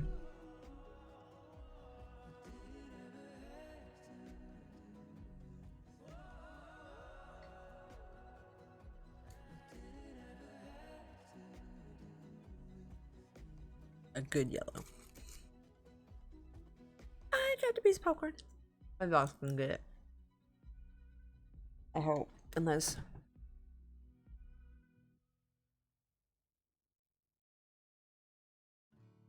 Oh my god, you two are cute. You guys are so cute down there. My cats are cuddling and they look like the yin yang symbol. And it's adorable. I wish I could move. I can play. Yes, it is a bright yellow. I can play. I can play. Maybe. Please be nice to me, computer. Game. Don't lag. Don't lag. Don't do it.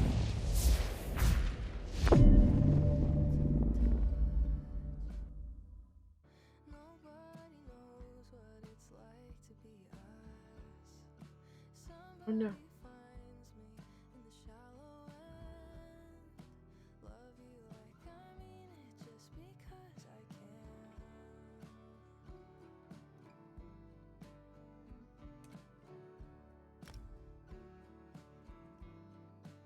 Okay.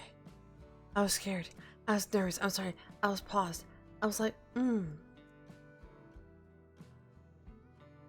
don't know what to choose. Can I just leave it alone? Okay, now how do I go back? Are you sure you want to reset this option panel to its default settings? Yes. I have no idea.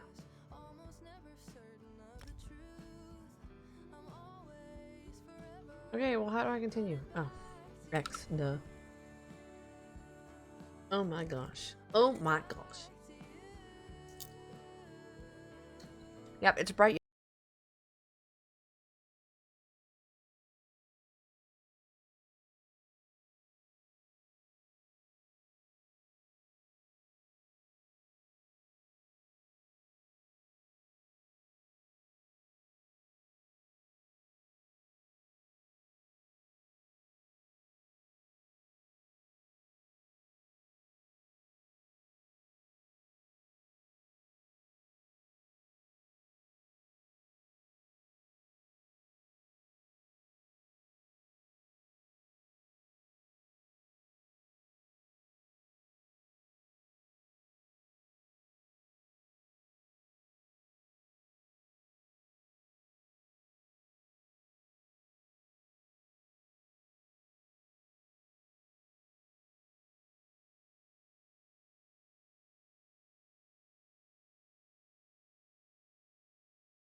Jesus Christ, try to act all casual. I don't know if I'm allowed, if I can play though. I think it's saying I have to purchase something. How much longer can we keep things under the table? We're bottled up, ripping off the label. We gotta just wanna take you home. Actually, I just need to learn how to read. That's all. Baby, leave that dress down the sidewalk. Running naked down the street, ain't I know. I broke ESO. Actually, I broke myself. I wasn't reading. had your grin. Anytime we're The storm is coming.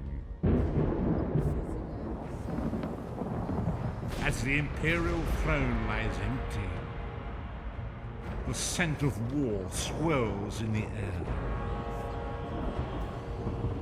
The fate of all Tamriel rests on the strength of a common prisoner's soul. Evil awakens. A long-banished evil. foe stirs. Come on, bud. Those who would destroy Tamriel seek out dangers to their dark plot.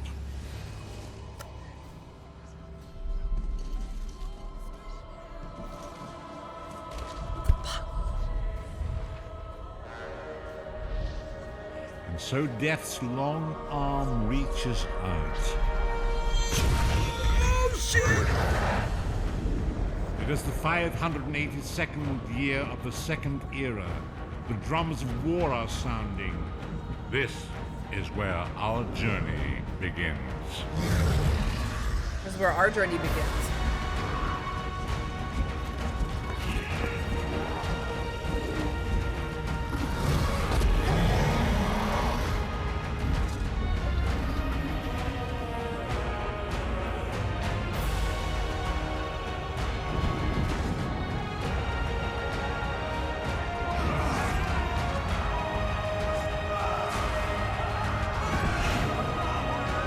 I'm geeking right now. Absolutely geeking.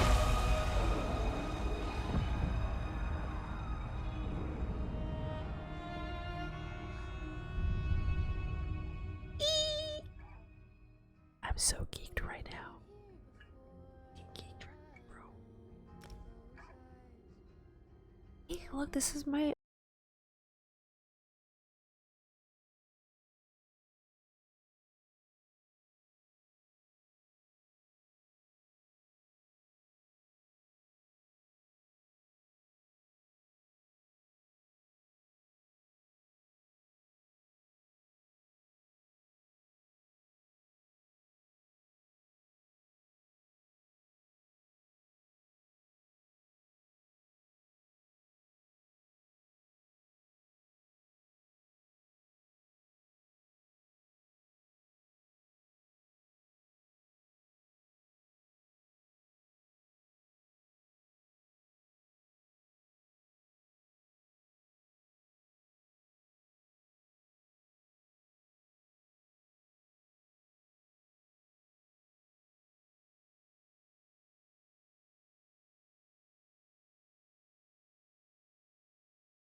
Okay, well, I don't really understand.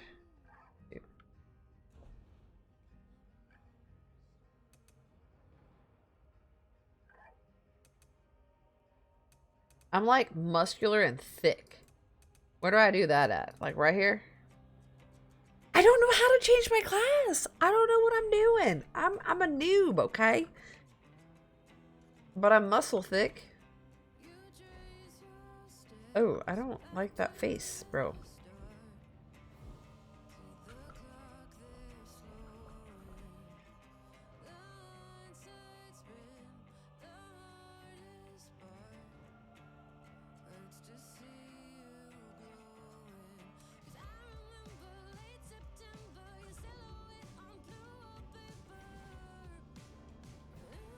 A new character.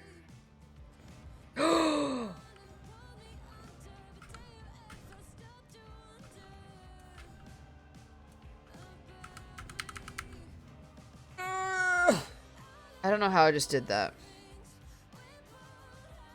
Oh, I figured it out.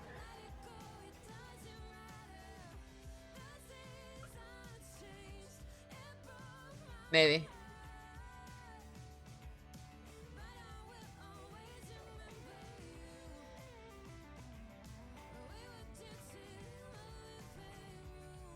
I think a Nightblade is what I want to be. Okay, so I could be a Dragon Knight. I can be a Sorcerer. I can be a Nightblade. I cannot be a Necromancer. I can be a Warden. Or I can be a Templar. I use my keyboard. The WASD keys. I was just pressing buttons until something happened. I was just pushing buttons. It'll fix himself, right? Maybe. Okay, I think I might do Nightblade. Cause I'm always sword dwelling.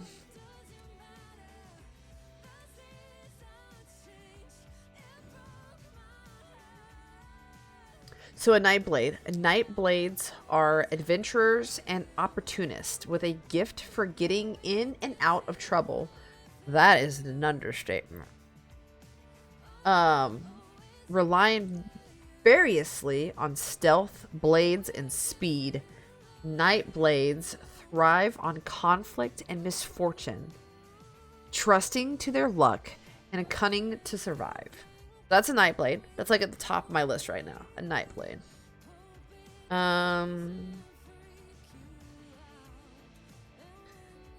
Let's see.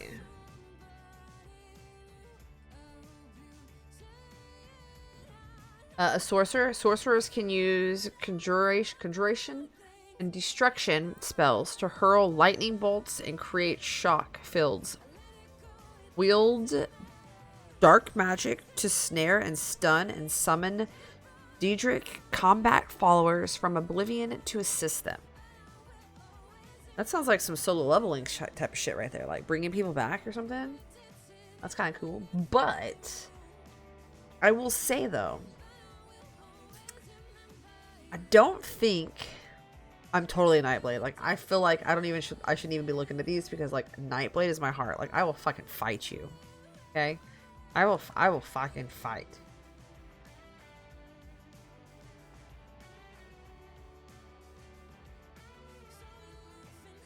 Okay, I think we're gonna go with Nightblade.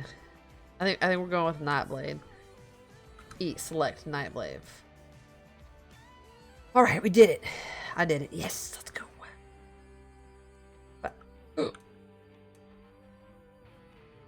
I can totally be a man, right? Okay. Okay. What alliance should we choose now? There's 3 alliances. Right now, it is on the Daggerfall Covenant. Okay. Surrounded by enemies, the Bretons, Redguards, and the Orcs of the Lilac Bay have united the form of Daggerfall Covenant. They fight to protect their people and, if possible, to save all Tamriel from the dire forces that threaten it. So that is Daggerfall Covenant. I know I'm a Night Blader. I do like me some swords, okay? This one is, oh, I'm a fucking cat. I'm a cat. I'm a kitty, kitty, kitty cat.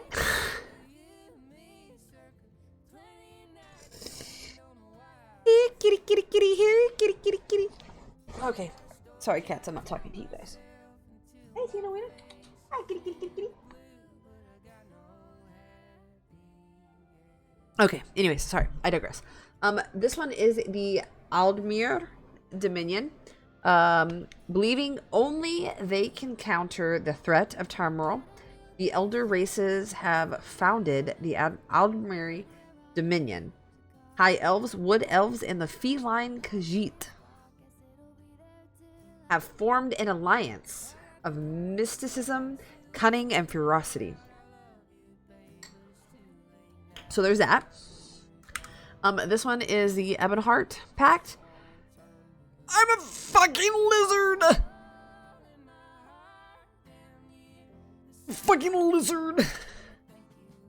The Ebonheart Pact was forged in war when Eastern Tamriel was invaded by Advogari. The Nords of Skyrim, Dark Elves, and Morrowind and Fee Argonans united to oppose them. The pack endured and confronts new perils as one. What should I be? Should I be a fucking lizard? Should I be a cat? Or should I just be normal-ish? I mean, is there a normal-ish? I don't know. You got 48 seconds and then there's an ad.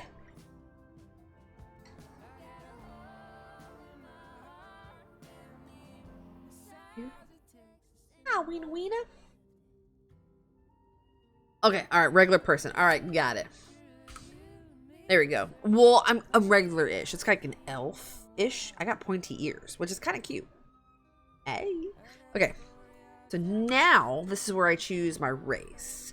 Right now, I'm an orc. The racial skills of an orc reflect their native harsh mountain environment. Normal. Giving them bonuses to heavy armor use, sprinting, weapon and spell damage, inspiring gain, weapon proficiency, as well as base health and stamina. Orc might be where it's at because, like, if I'm wielding those fucking swords, I'm gonna need heavy armor because I'm gonna be like up front in close, right? An elf girly, an elf girly. All right, let's see what else we got. A red guard. I think this is a normal person. I think an ad's gonna start here soon though. The racial features red guards reflect their arsenal ancestral.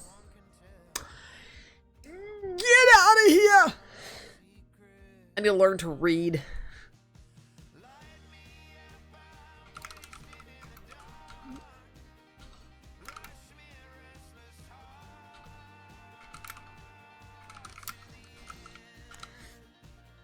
I need to learn to read.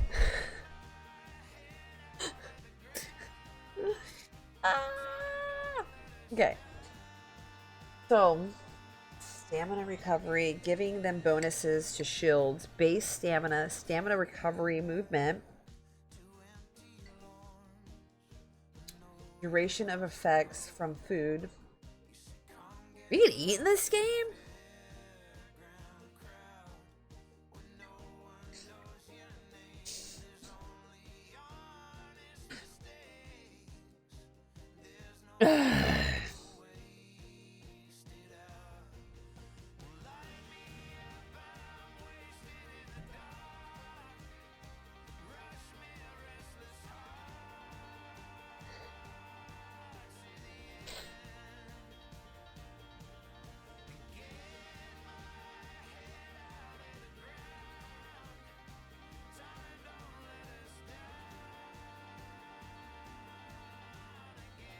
All right. So I like the setup of this one, right? But I feel like it won't be very beneficial for me as a knife blade. This is the Breton. The racial skills of a Breton reflect their affinity for the arcane, increasing their base magicka recovery, light armor. See, the light armor part is where I'm kind of stuck, because like if I'm up front using a sword and wielding a sword, I feel like I'm going to need heavy armor. Alliance point gain, spell resistance, cost reduction of spells, allowing them to cast spells with little pause. That is kind of fucking dope though. So that's this character. We have the Red Guard, which I don't dislike. They reflect their ancestral legacy as sword masters. So Red Guard, I don't know. So Red Guard might be my best shot, giving them bonuses to shields, base stamina recovery movement. What's up, BP? And duration of effects from food. But I didn't even know you could fucking eat in here. Yes, effing wait.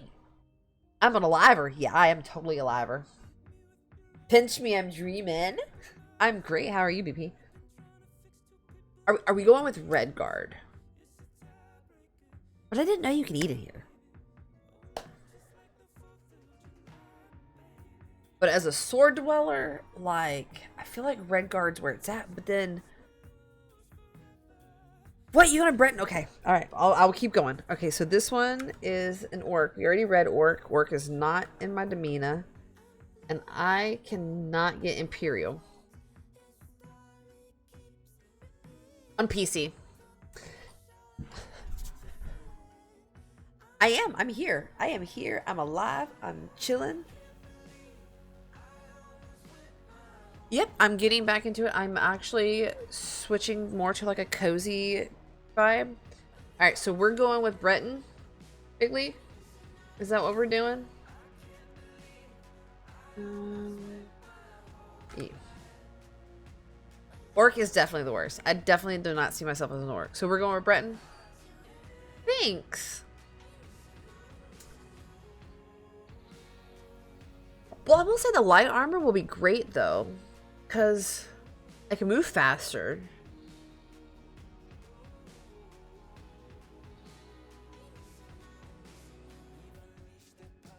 Alright, we're going with Breton. Alright, let's go. Alright, so now I need to make my body dark elf rogue. Muscular thick. Where do I? Nope, muscular thick. I think there. Can I turn? How do I turn? Oh wait, no, that's not what I wanted. I think that's it. Okay.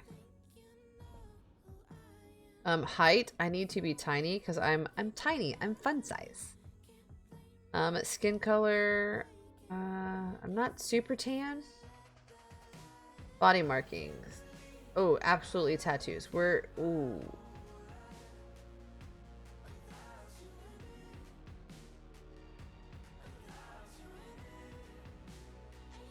Oh, that one's kind of cool. I like that one.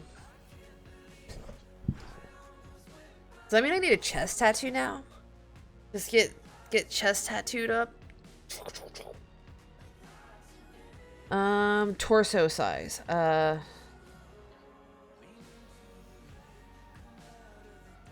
No, I'm tiny. I'm just a baby. Tatted and employed.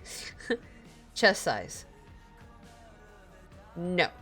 Not the big boobies. Maybe middle boobies? I feel like my gut size is fine. My waist size, like tiny. Just kidding. I think I'm like right there. Arm size, I don't know. I feel like my arm should be huge. Like, I mean, I got guns, right? See, I'm moving too fast. My camera needs to catch up.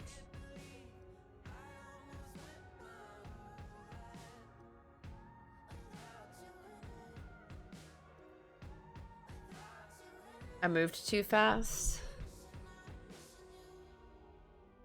That's what I'm saying. I think what? I think I need to make my arms big because I got some muscular arms. They just, I don't know if I could do a chest piece though. I don't know if I could do a chest piece. I have baby hands. I'm gonna leave my hands. My hips though, like book a cow. How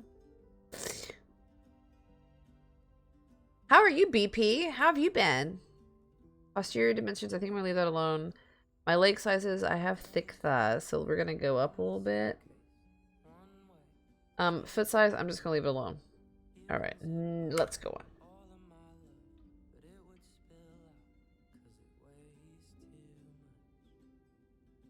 Ooh, this is gonna be hard. Sheesh! I have elf ears still!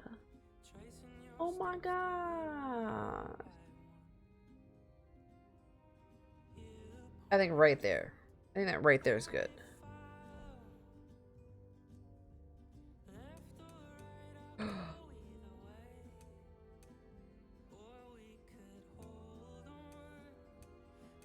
I totally need an eye patch.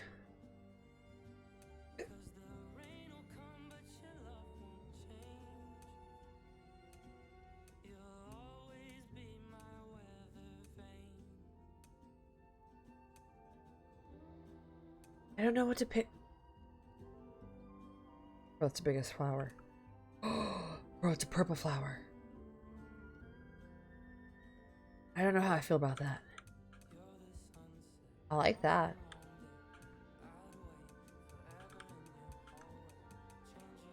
But I like that too. I like it's simple.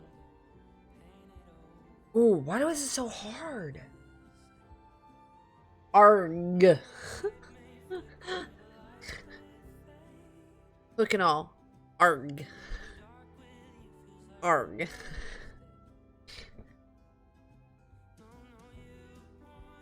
I don't know what to choose. I think I'm gonna go with that one for now. I'm probably gonna leave the hawk. I'm probably gonna leave the mohawk. I think I'm leaving the mohawk. Ooh, what color should I do? Should I do white?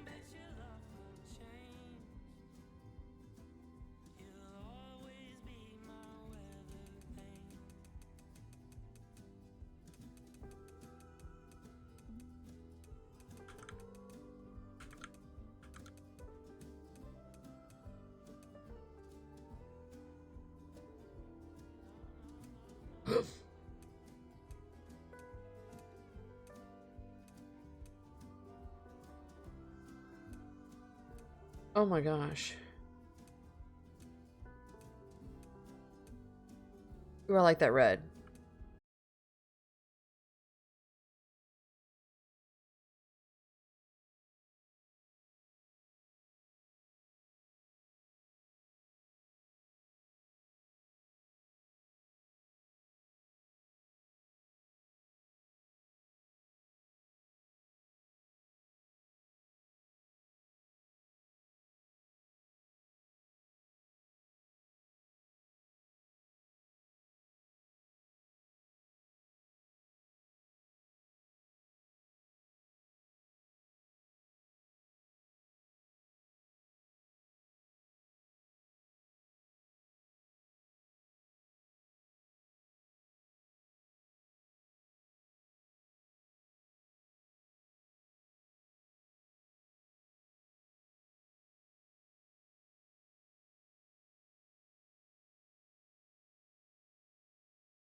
What are your thoughts on white? So there's white. Like blonde, maybe? Like a ginger? A redhead. I don't like red on myself.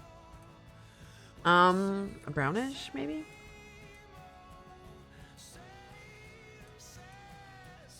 Oh gosh, wrong button. I think that's pink-ish. And I think that's, no, that's black. I don't think black. Should I do the white?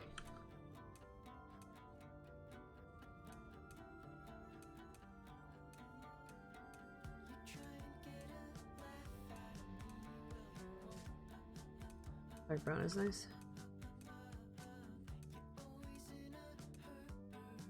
That one?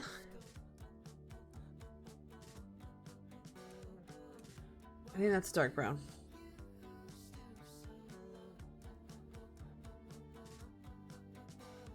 Oh, I'm torn. I like both of them. I like white and brown.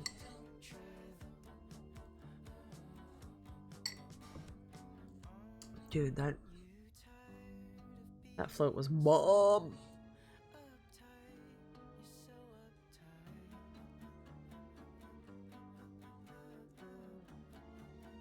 Alright, I think white is best as well. Okay, I think I'm gonna go with white. I don't think I need to change anything else. I think all that's good. So let's go to 3.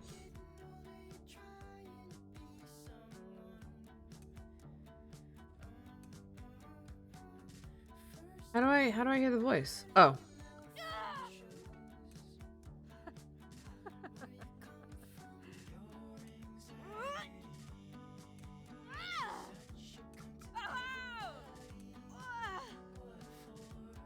Absolutely, Bigly. I'm here for it.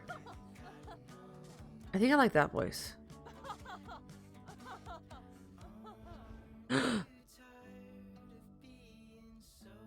I'm not ready. I'm not ready yet. I'm not ready yet. No, no, no, no, no, no.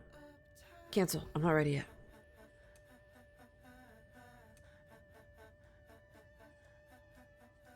Okay, my eye color is going to be... Dang it, stop pressing buttons.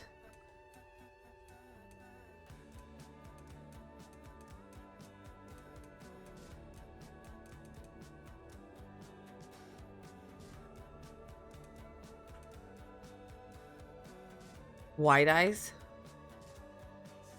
Should I do white eyes? Or should I actually do green eyes, like my green eyes?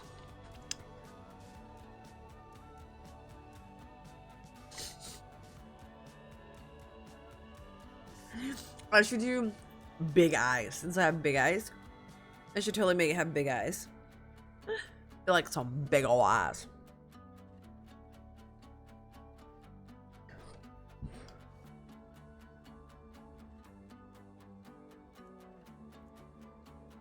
Green eyes, okay. That's so hard because it's like...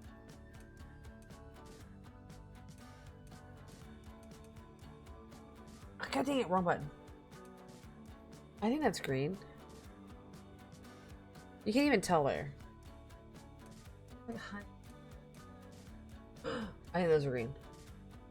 I think those are green eyes. Yeah, those are definitely green because blue's next. Okay.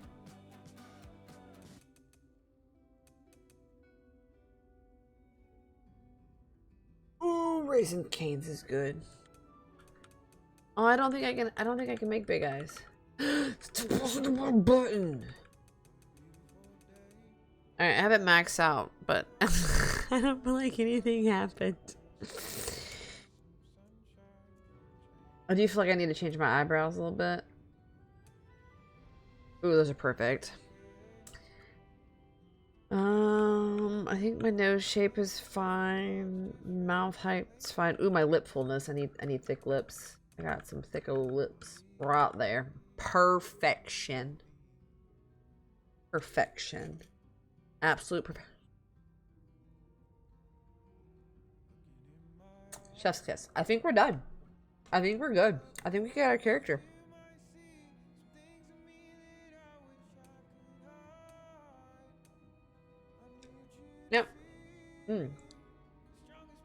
I made chili dogs for dinner. Cause our little dude had a random practice tonight. So alright, we're done. What should we name her? We need like a cool dystopian name.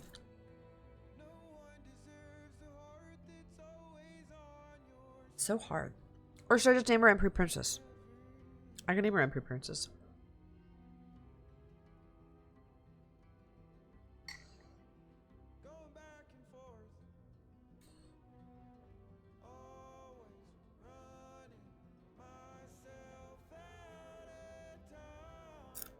I'm making him.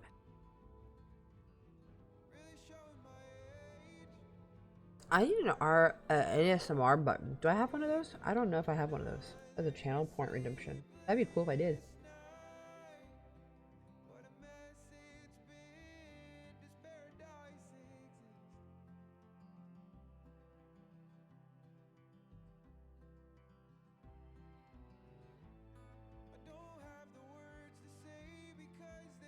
I don't. It says empty. Alright.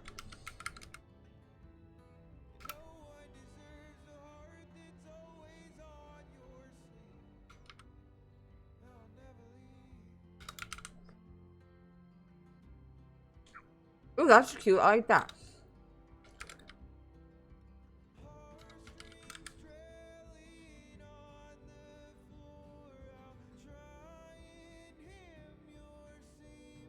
I like that. We're doing it.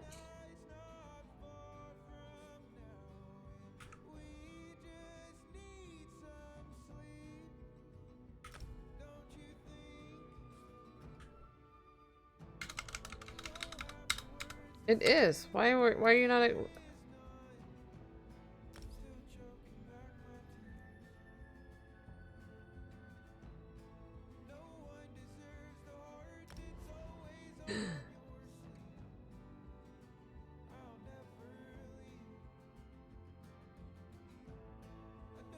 Let's skip the tutorial. I probably should have played the tutorial. Nah, idiot. But it's okay. I'll just have to Google it later.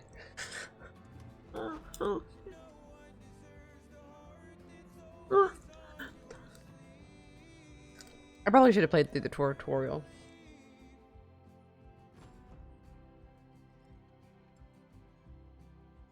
Ow. That was a popcorn kernel.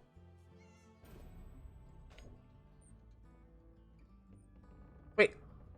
You're now tracking a golden pursuit activity? Change or remove your tracked active. Oh. I have skills. Let's claim our rewards. Or not. Wait.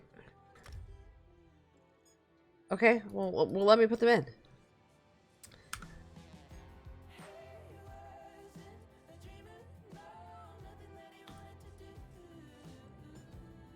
I did. I said, what's a tutorial? I moved too fast. I don't know how to turn that off.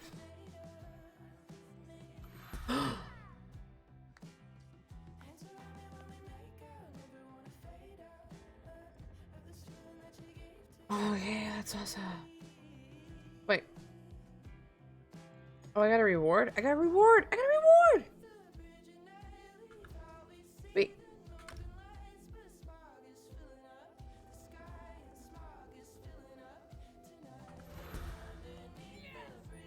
I don't I don't know what any of this means. Ooh.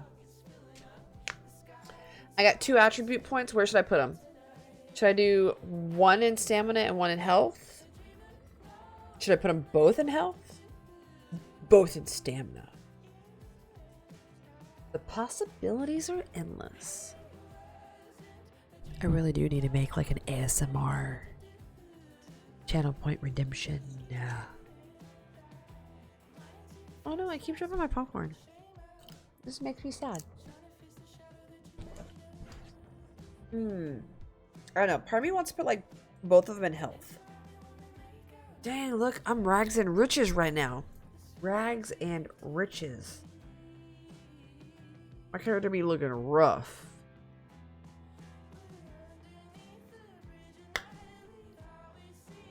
Two in health. We're gonna be yes, healthy girl. Here. Whoa, whoa, whoa, whoa. Why are there so many boxes?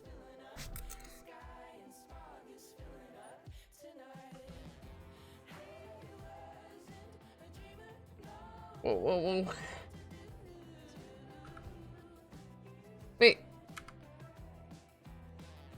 How do I get back? Fuck, I fucked up.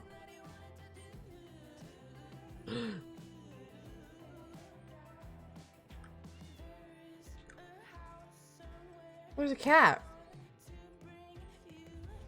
Oh, I found it. Okay.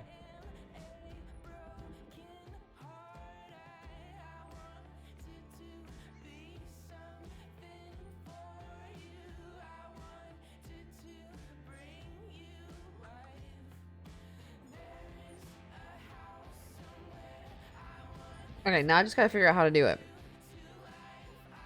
Aha. Boom. I did it. 2 into health, baby. 2 into health, baby. Okay. Map. Let's go, baby. I figured out map. What I'm doing, I have absolutely no idea. Options. Where?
I'm torn.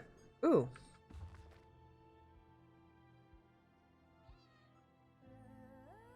Oh, I'm reading somebody's diary. Oh, is it low?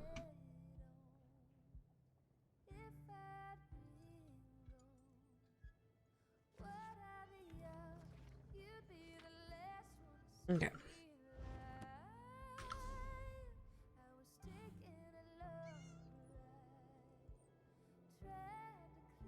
Audio. Dialogue volume. Do you want the dialogue volume just up loud, or do you want all of it up loud?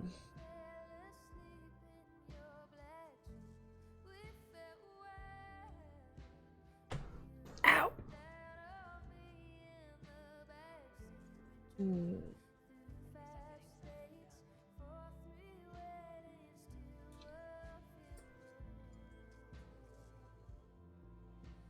Alright.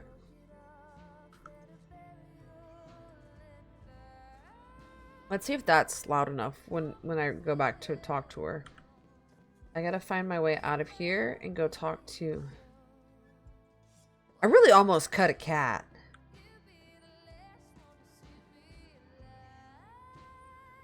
Alright, how do I get up? How do I get out of here? Oh, there. Oh wait, no, I just came from there. WTF, mate.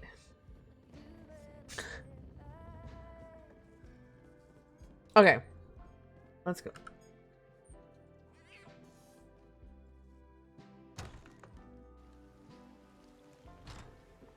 I made it out. Okay, but where do I go?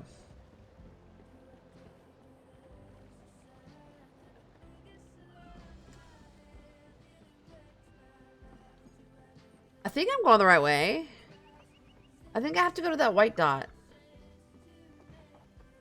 I'm not mistaken. Oh god, wrong button. I'm sick of this island, Colleen. I should be in Bednick, visiting my people. Oh, I did it! I made it to her. Alright. Look at that, Lambor. Our half-drowned friend is up and about. We weren't sure you'd make it. Is that good? Do I need to turn it up more?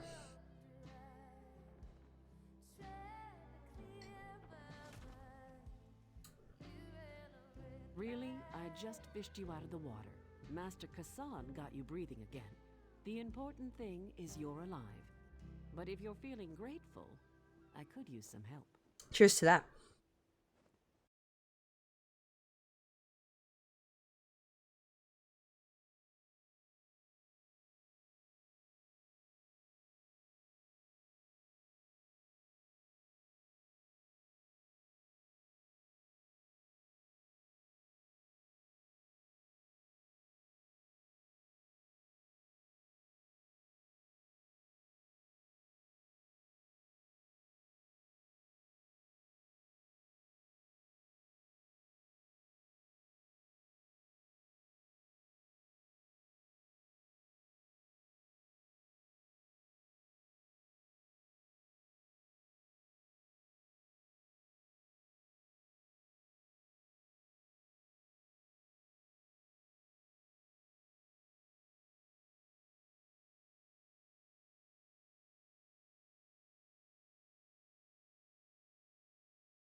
Oh. The Screaming Mermaid's just up the road, and they've always got good rum. Just keep a grip on your coin purse, or you'll be a beggar by day's end. Yeah, Apple Music's weird. Like, it's either the music's way high, or like if you click too low, it just like goes all the way off. I love Apple Music, but it's weird. All right. So now we gotta find the Howler. Which, if my calculations are correct, I have to follow, or have to go to that dot. Maybe? Oh gosh. I'm the worst at mapping.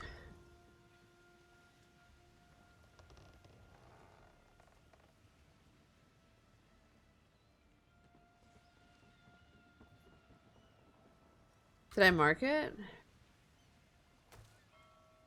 Number 5. How do I...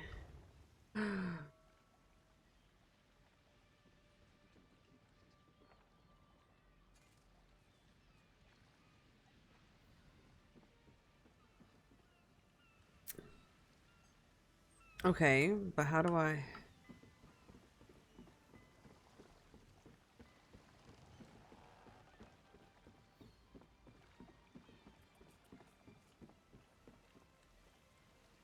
I'm so lost.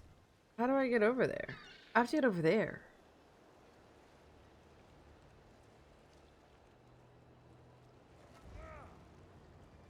Oh, shoot. So does that mean I gotta travel? Let's talk. New to Port Hunding? Port Hunding, on the island of Stros Makai. Have you struck your head? Long may you prosper. Oh, rude. He was so rude to me. How dare you? That's not cool, man. Look at that bird. Oh, bro, there's a crab in there. Can I get the crab? Oh, no, the crab want to fight me, I think. I don't know. Oh, there's a rat. There's a whole ass rat, bro. Ooh, I should do that one day. I should totally bring one of the snakes on stream. I think I have to travel. I think that's what she said, right? I don't know. I'm fucking lost already. Wait. Look what the sea spat out, Lambor. Who runs Might be just Straw? what we need. Where? You interested in some easy money? Bloody Bosek, or Headman Bosek, as he calls himself now. He took over the palace years ago. Captain Helene, but she's worse than Bosek. Her sea drakes run Saintsport, south of here. Biggest band of murderers on the sea. Bosek and Helene tolerate each other. Neither's ready for a war. Yet. I don't know. I don't know. I don't know if they will like streaming or not. They're chill, so I'm pretty sure they'll just chill on me. Okay, so I need to travel to... But she's worse than Bosek. Her sea drakes run Saint Port south of here. Okay, so I think I have to go to Saint Port. How do I go to Saint Port? Can I time travel? Can I travel? How do I do that?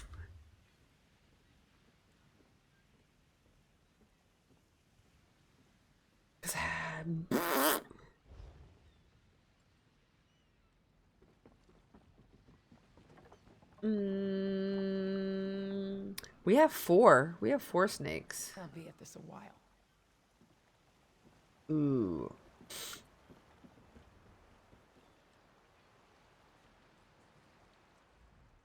How may I serve? It depends where you need to go. This is a working ship. We don't traverse all of Tamriel seas. Have you been to Betnik? I can get you there in one piece. Most likely. Probably.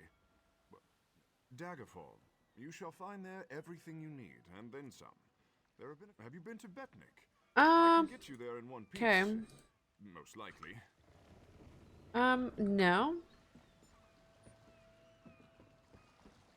I thought there was a way to travel.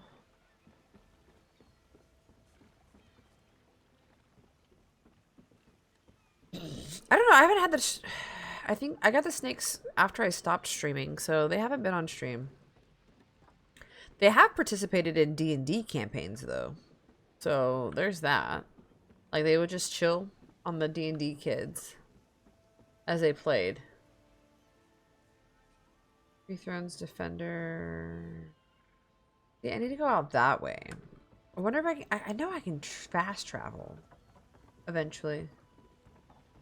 Oh, he's mining. I got distracted. Can I get back up there? Oh, no, mama. Oh, no, no, no. No, no, no, no, no. I can't believe I fell. I can't believe I fell. I got distracted. Have you seen Captain Colleen? Yes. I seen her. But how do I travel now? I need to travel. I need to go. I need to go out. Oh.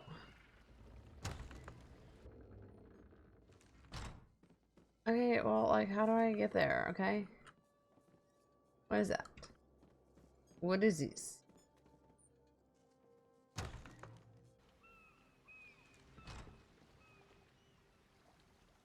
I am so confused, man. This is why I don't play this game. I get so lost. Oh, my back itches.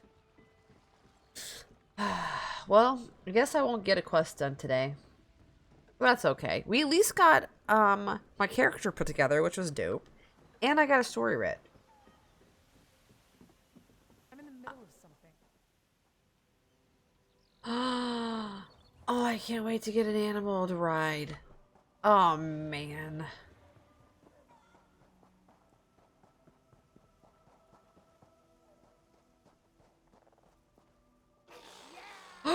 They're crab fighting! Who's taking bets? Oh my god, they're crab fighting! Fucking crab fighting! They better hurry up. I know, I just want to fast travel. Like, that's all I want. I wanted to fast travel. But I can't fast travel. I can't do it.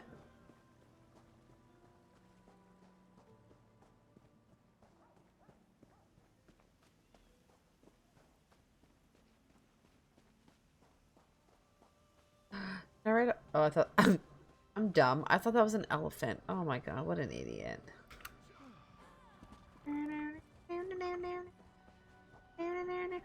I need to buy a sword too. I don't have a sword.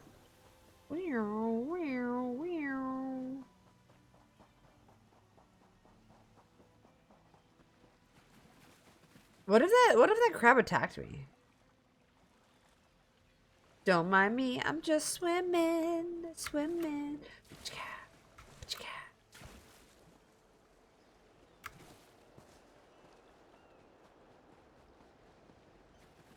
There's probably a way to get there 10 times easier. Oh wait, I made it. I made it to Saintsport. Let's go, baby. Now I just gotta get to the... At least get one quest done before I get off for the night. Like, I have to, right? At least one small quest, maybe? Oh, God. My bracelets are throwing me off. Oh, God. I ain't got no sword. I ain't got no sword. I ain't got no sword, baby. I don't want to fight. Oh, my God. How am I supposed to do this? I gotta sneak. How do I crouch? Oh. Crouch. Oh, okay. I crouched. We gotta hide. We gotta sneak attack them.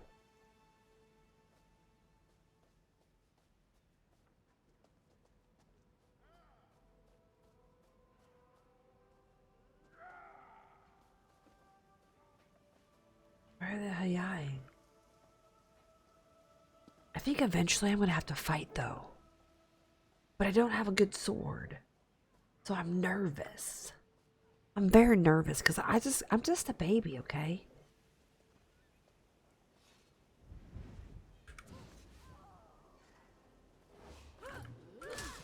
Oh god, I'm nervous. I'm so nervous. Wait. Wait, was that a... Is that... Oh, that's an actual person. Oh, okay. Oh, okay.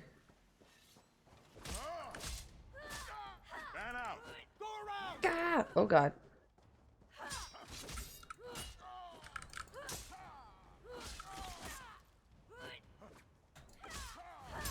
I need to learn... Oh god. Wah!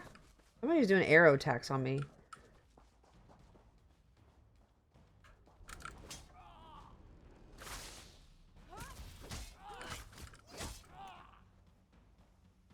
Ooh, I got my shield. Ooh, no I don't.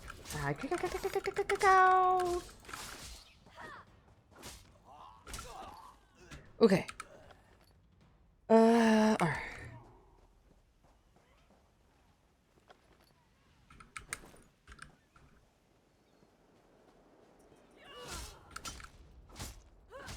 Ooey, ooey, ooey.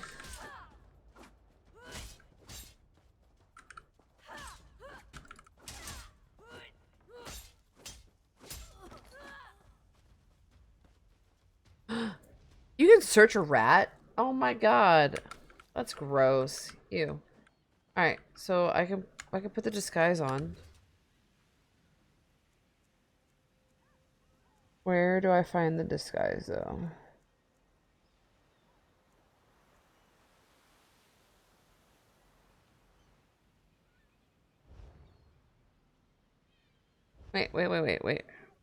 Wait, how do I...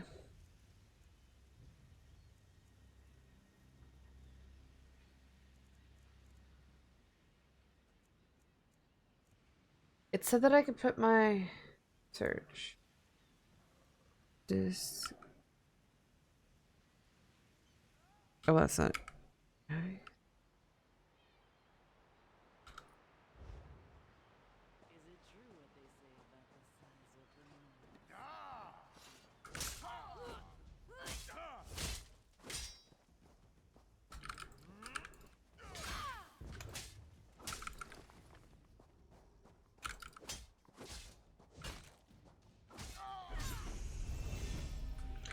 Oh, I leveled up. Let's go. Alright, but how do I still don't know how to...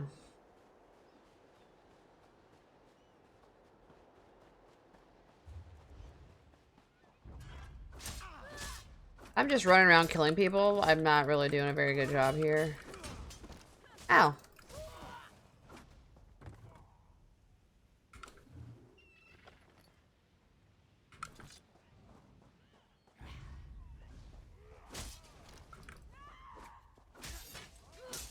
I'm trying to find... Ooh, okay.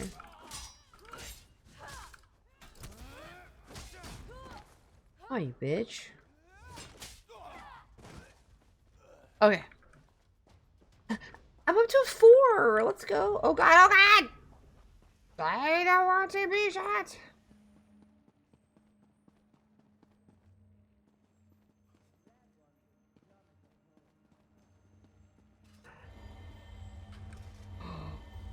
I found a Shire. A Sky Shard, not a Shire. Okay, but where is the... It's like really red. Where is she? Is she up top? How do I get up top? Are there... Herbal tea? Look at me. I'm over here like...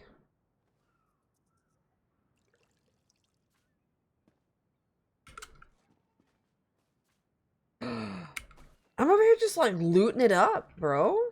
I'll take all of the things. I just got armor. Let's go, baby.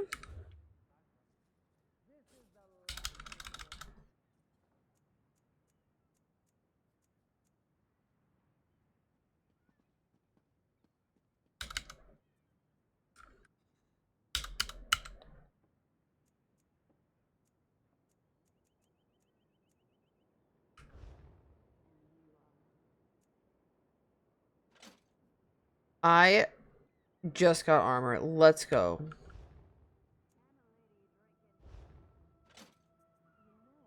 Look at that. I look so fucking official right now, bro. So official.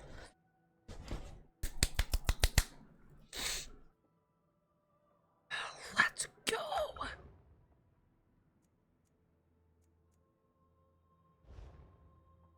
Oh, that's the disguise. I found it.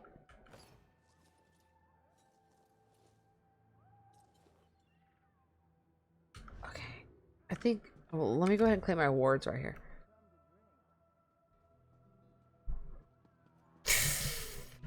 Thanks. I feel amazing.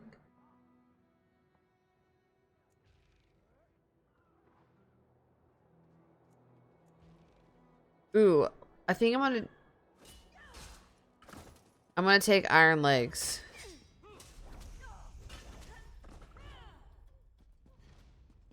Oh, well, why did you bring them in here, you jerk face?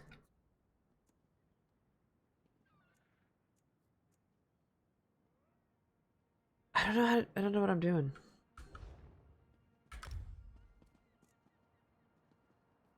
Oh. Yay! I did it! Ooh, I got 1 point. Where should I put my 1 point? Magic, health, or stamina? We have 2 health points already. But I only got 1 upgrade point. Where should I put it? I look fire, bro.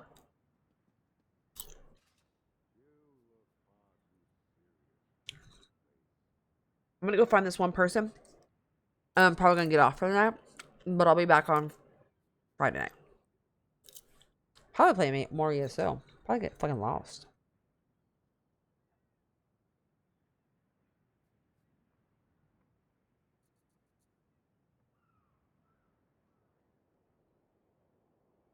I go magic or stamina. I'm kind of thinking stamina.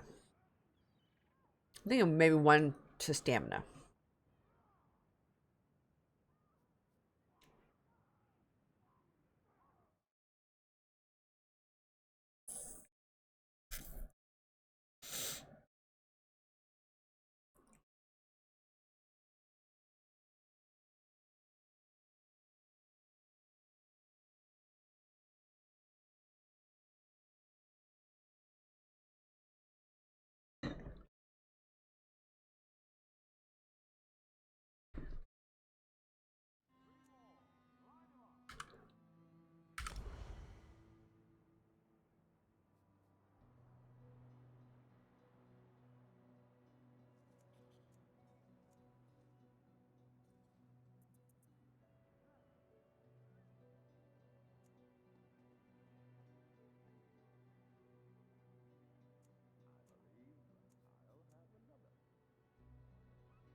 Oh no. Now I have to figure out what to put my skill points in. Oh my gosh.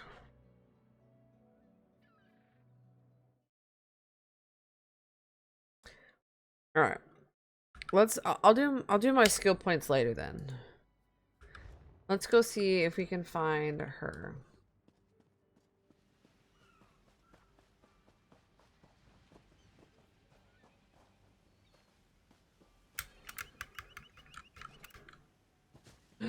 I found the monkey. How do I get the fucking up there? How do I get to the monkey?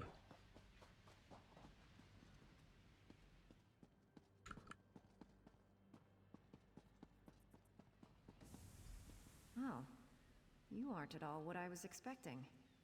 I did it. I got the monkey. I got him. What brings you to this trash pit? Doing it. I'm doing the thing. Sneak up on you? It's what I do. Howler draws all the attention, I do all the sneaking. Now answer my question. What are you I did a doing? quest. I did my first quest.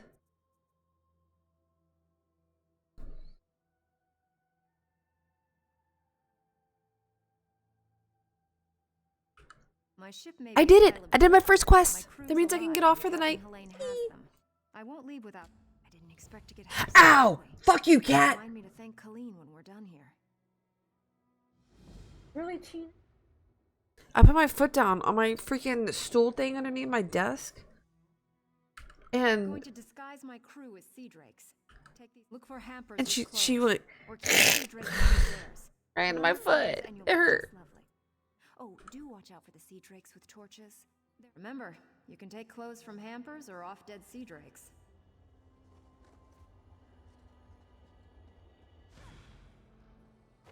Oh, I'm trying not to get Complete. Take sea drake uniform. Release. Blah, blah, blah, blah, blah. Okay. So I did my one task. Oh my god, there's so much. There. Okay. Okay. I know she did. Ooh, I could probably sell some of this stuff. I'm taking everything. I'm looting every fucking thing. Taking everything. My bag is probably full. Oh, look at this cool cat. This cool cat with his emu-looking bird thing. Bro, this dude's dope. All right. I think I am gonna get off for the night though. I think I am going to get off for the night. I got one task done. Actually, technically two, because I talked to Kathleen, Colleen, whatever, and then I talked to this person. So, oh, you're a dick.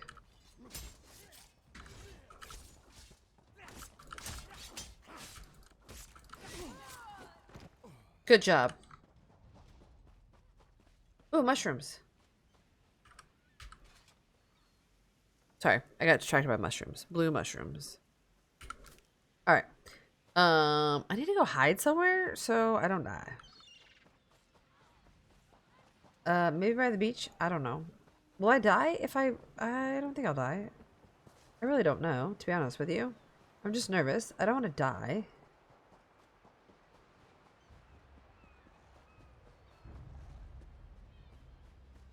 Good night. I think I'm gonna hide in this corner.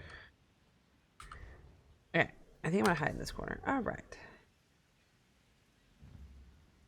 Do you want to quit the game? I want to. Oh, wait. Can I save it? Do you want to quit the game? Crown experience. Okay. Exit. You will quit automatically in 8 seconds. You remain logged in on the server if you force quit. Okay. Yay, I got distracted by blue mushrooms, man. Blue freaking mushrooms. Oh, that was fun. That was so much fun. It was nice reading to you guys. It was nice playing some Elder Scrolls and creating a whole new character for you guys. Ooh, it was a great night. It was a great night. I had so much fun. Big League, thank you for hanging out with me all night. And all the biddies. Thank you for the follows. You guys are amazing. I am excited to be back. I will be back live Friday. I think we'll be playing probably some COD, maybe. I don't know. I might have my heart on ESO again. Either way, I will let you know, and I will post what we're going to be doing. Probably tomorrow or early Friday morning. But I will be back live Friday, 9 p.m. Central Standard Time. I hope you have a great rest of your guys' night and have a great day tomorrow. We have a double header tomorrow. My little dude does. So we'll be playing 2 games back to back, and we'll be coaching. So that'll be fun. Yeah, it was a great night. You guys are amazing. I will see you guys Friday. Good night.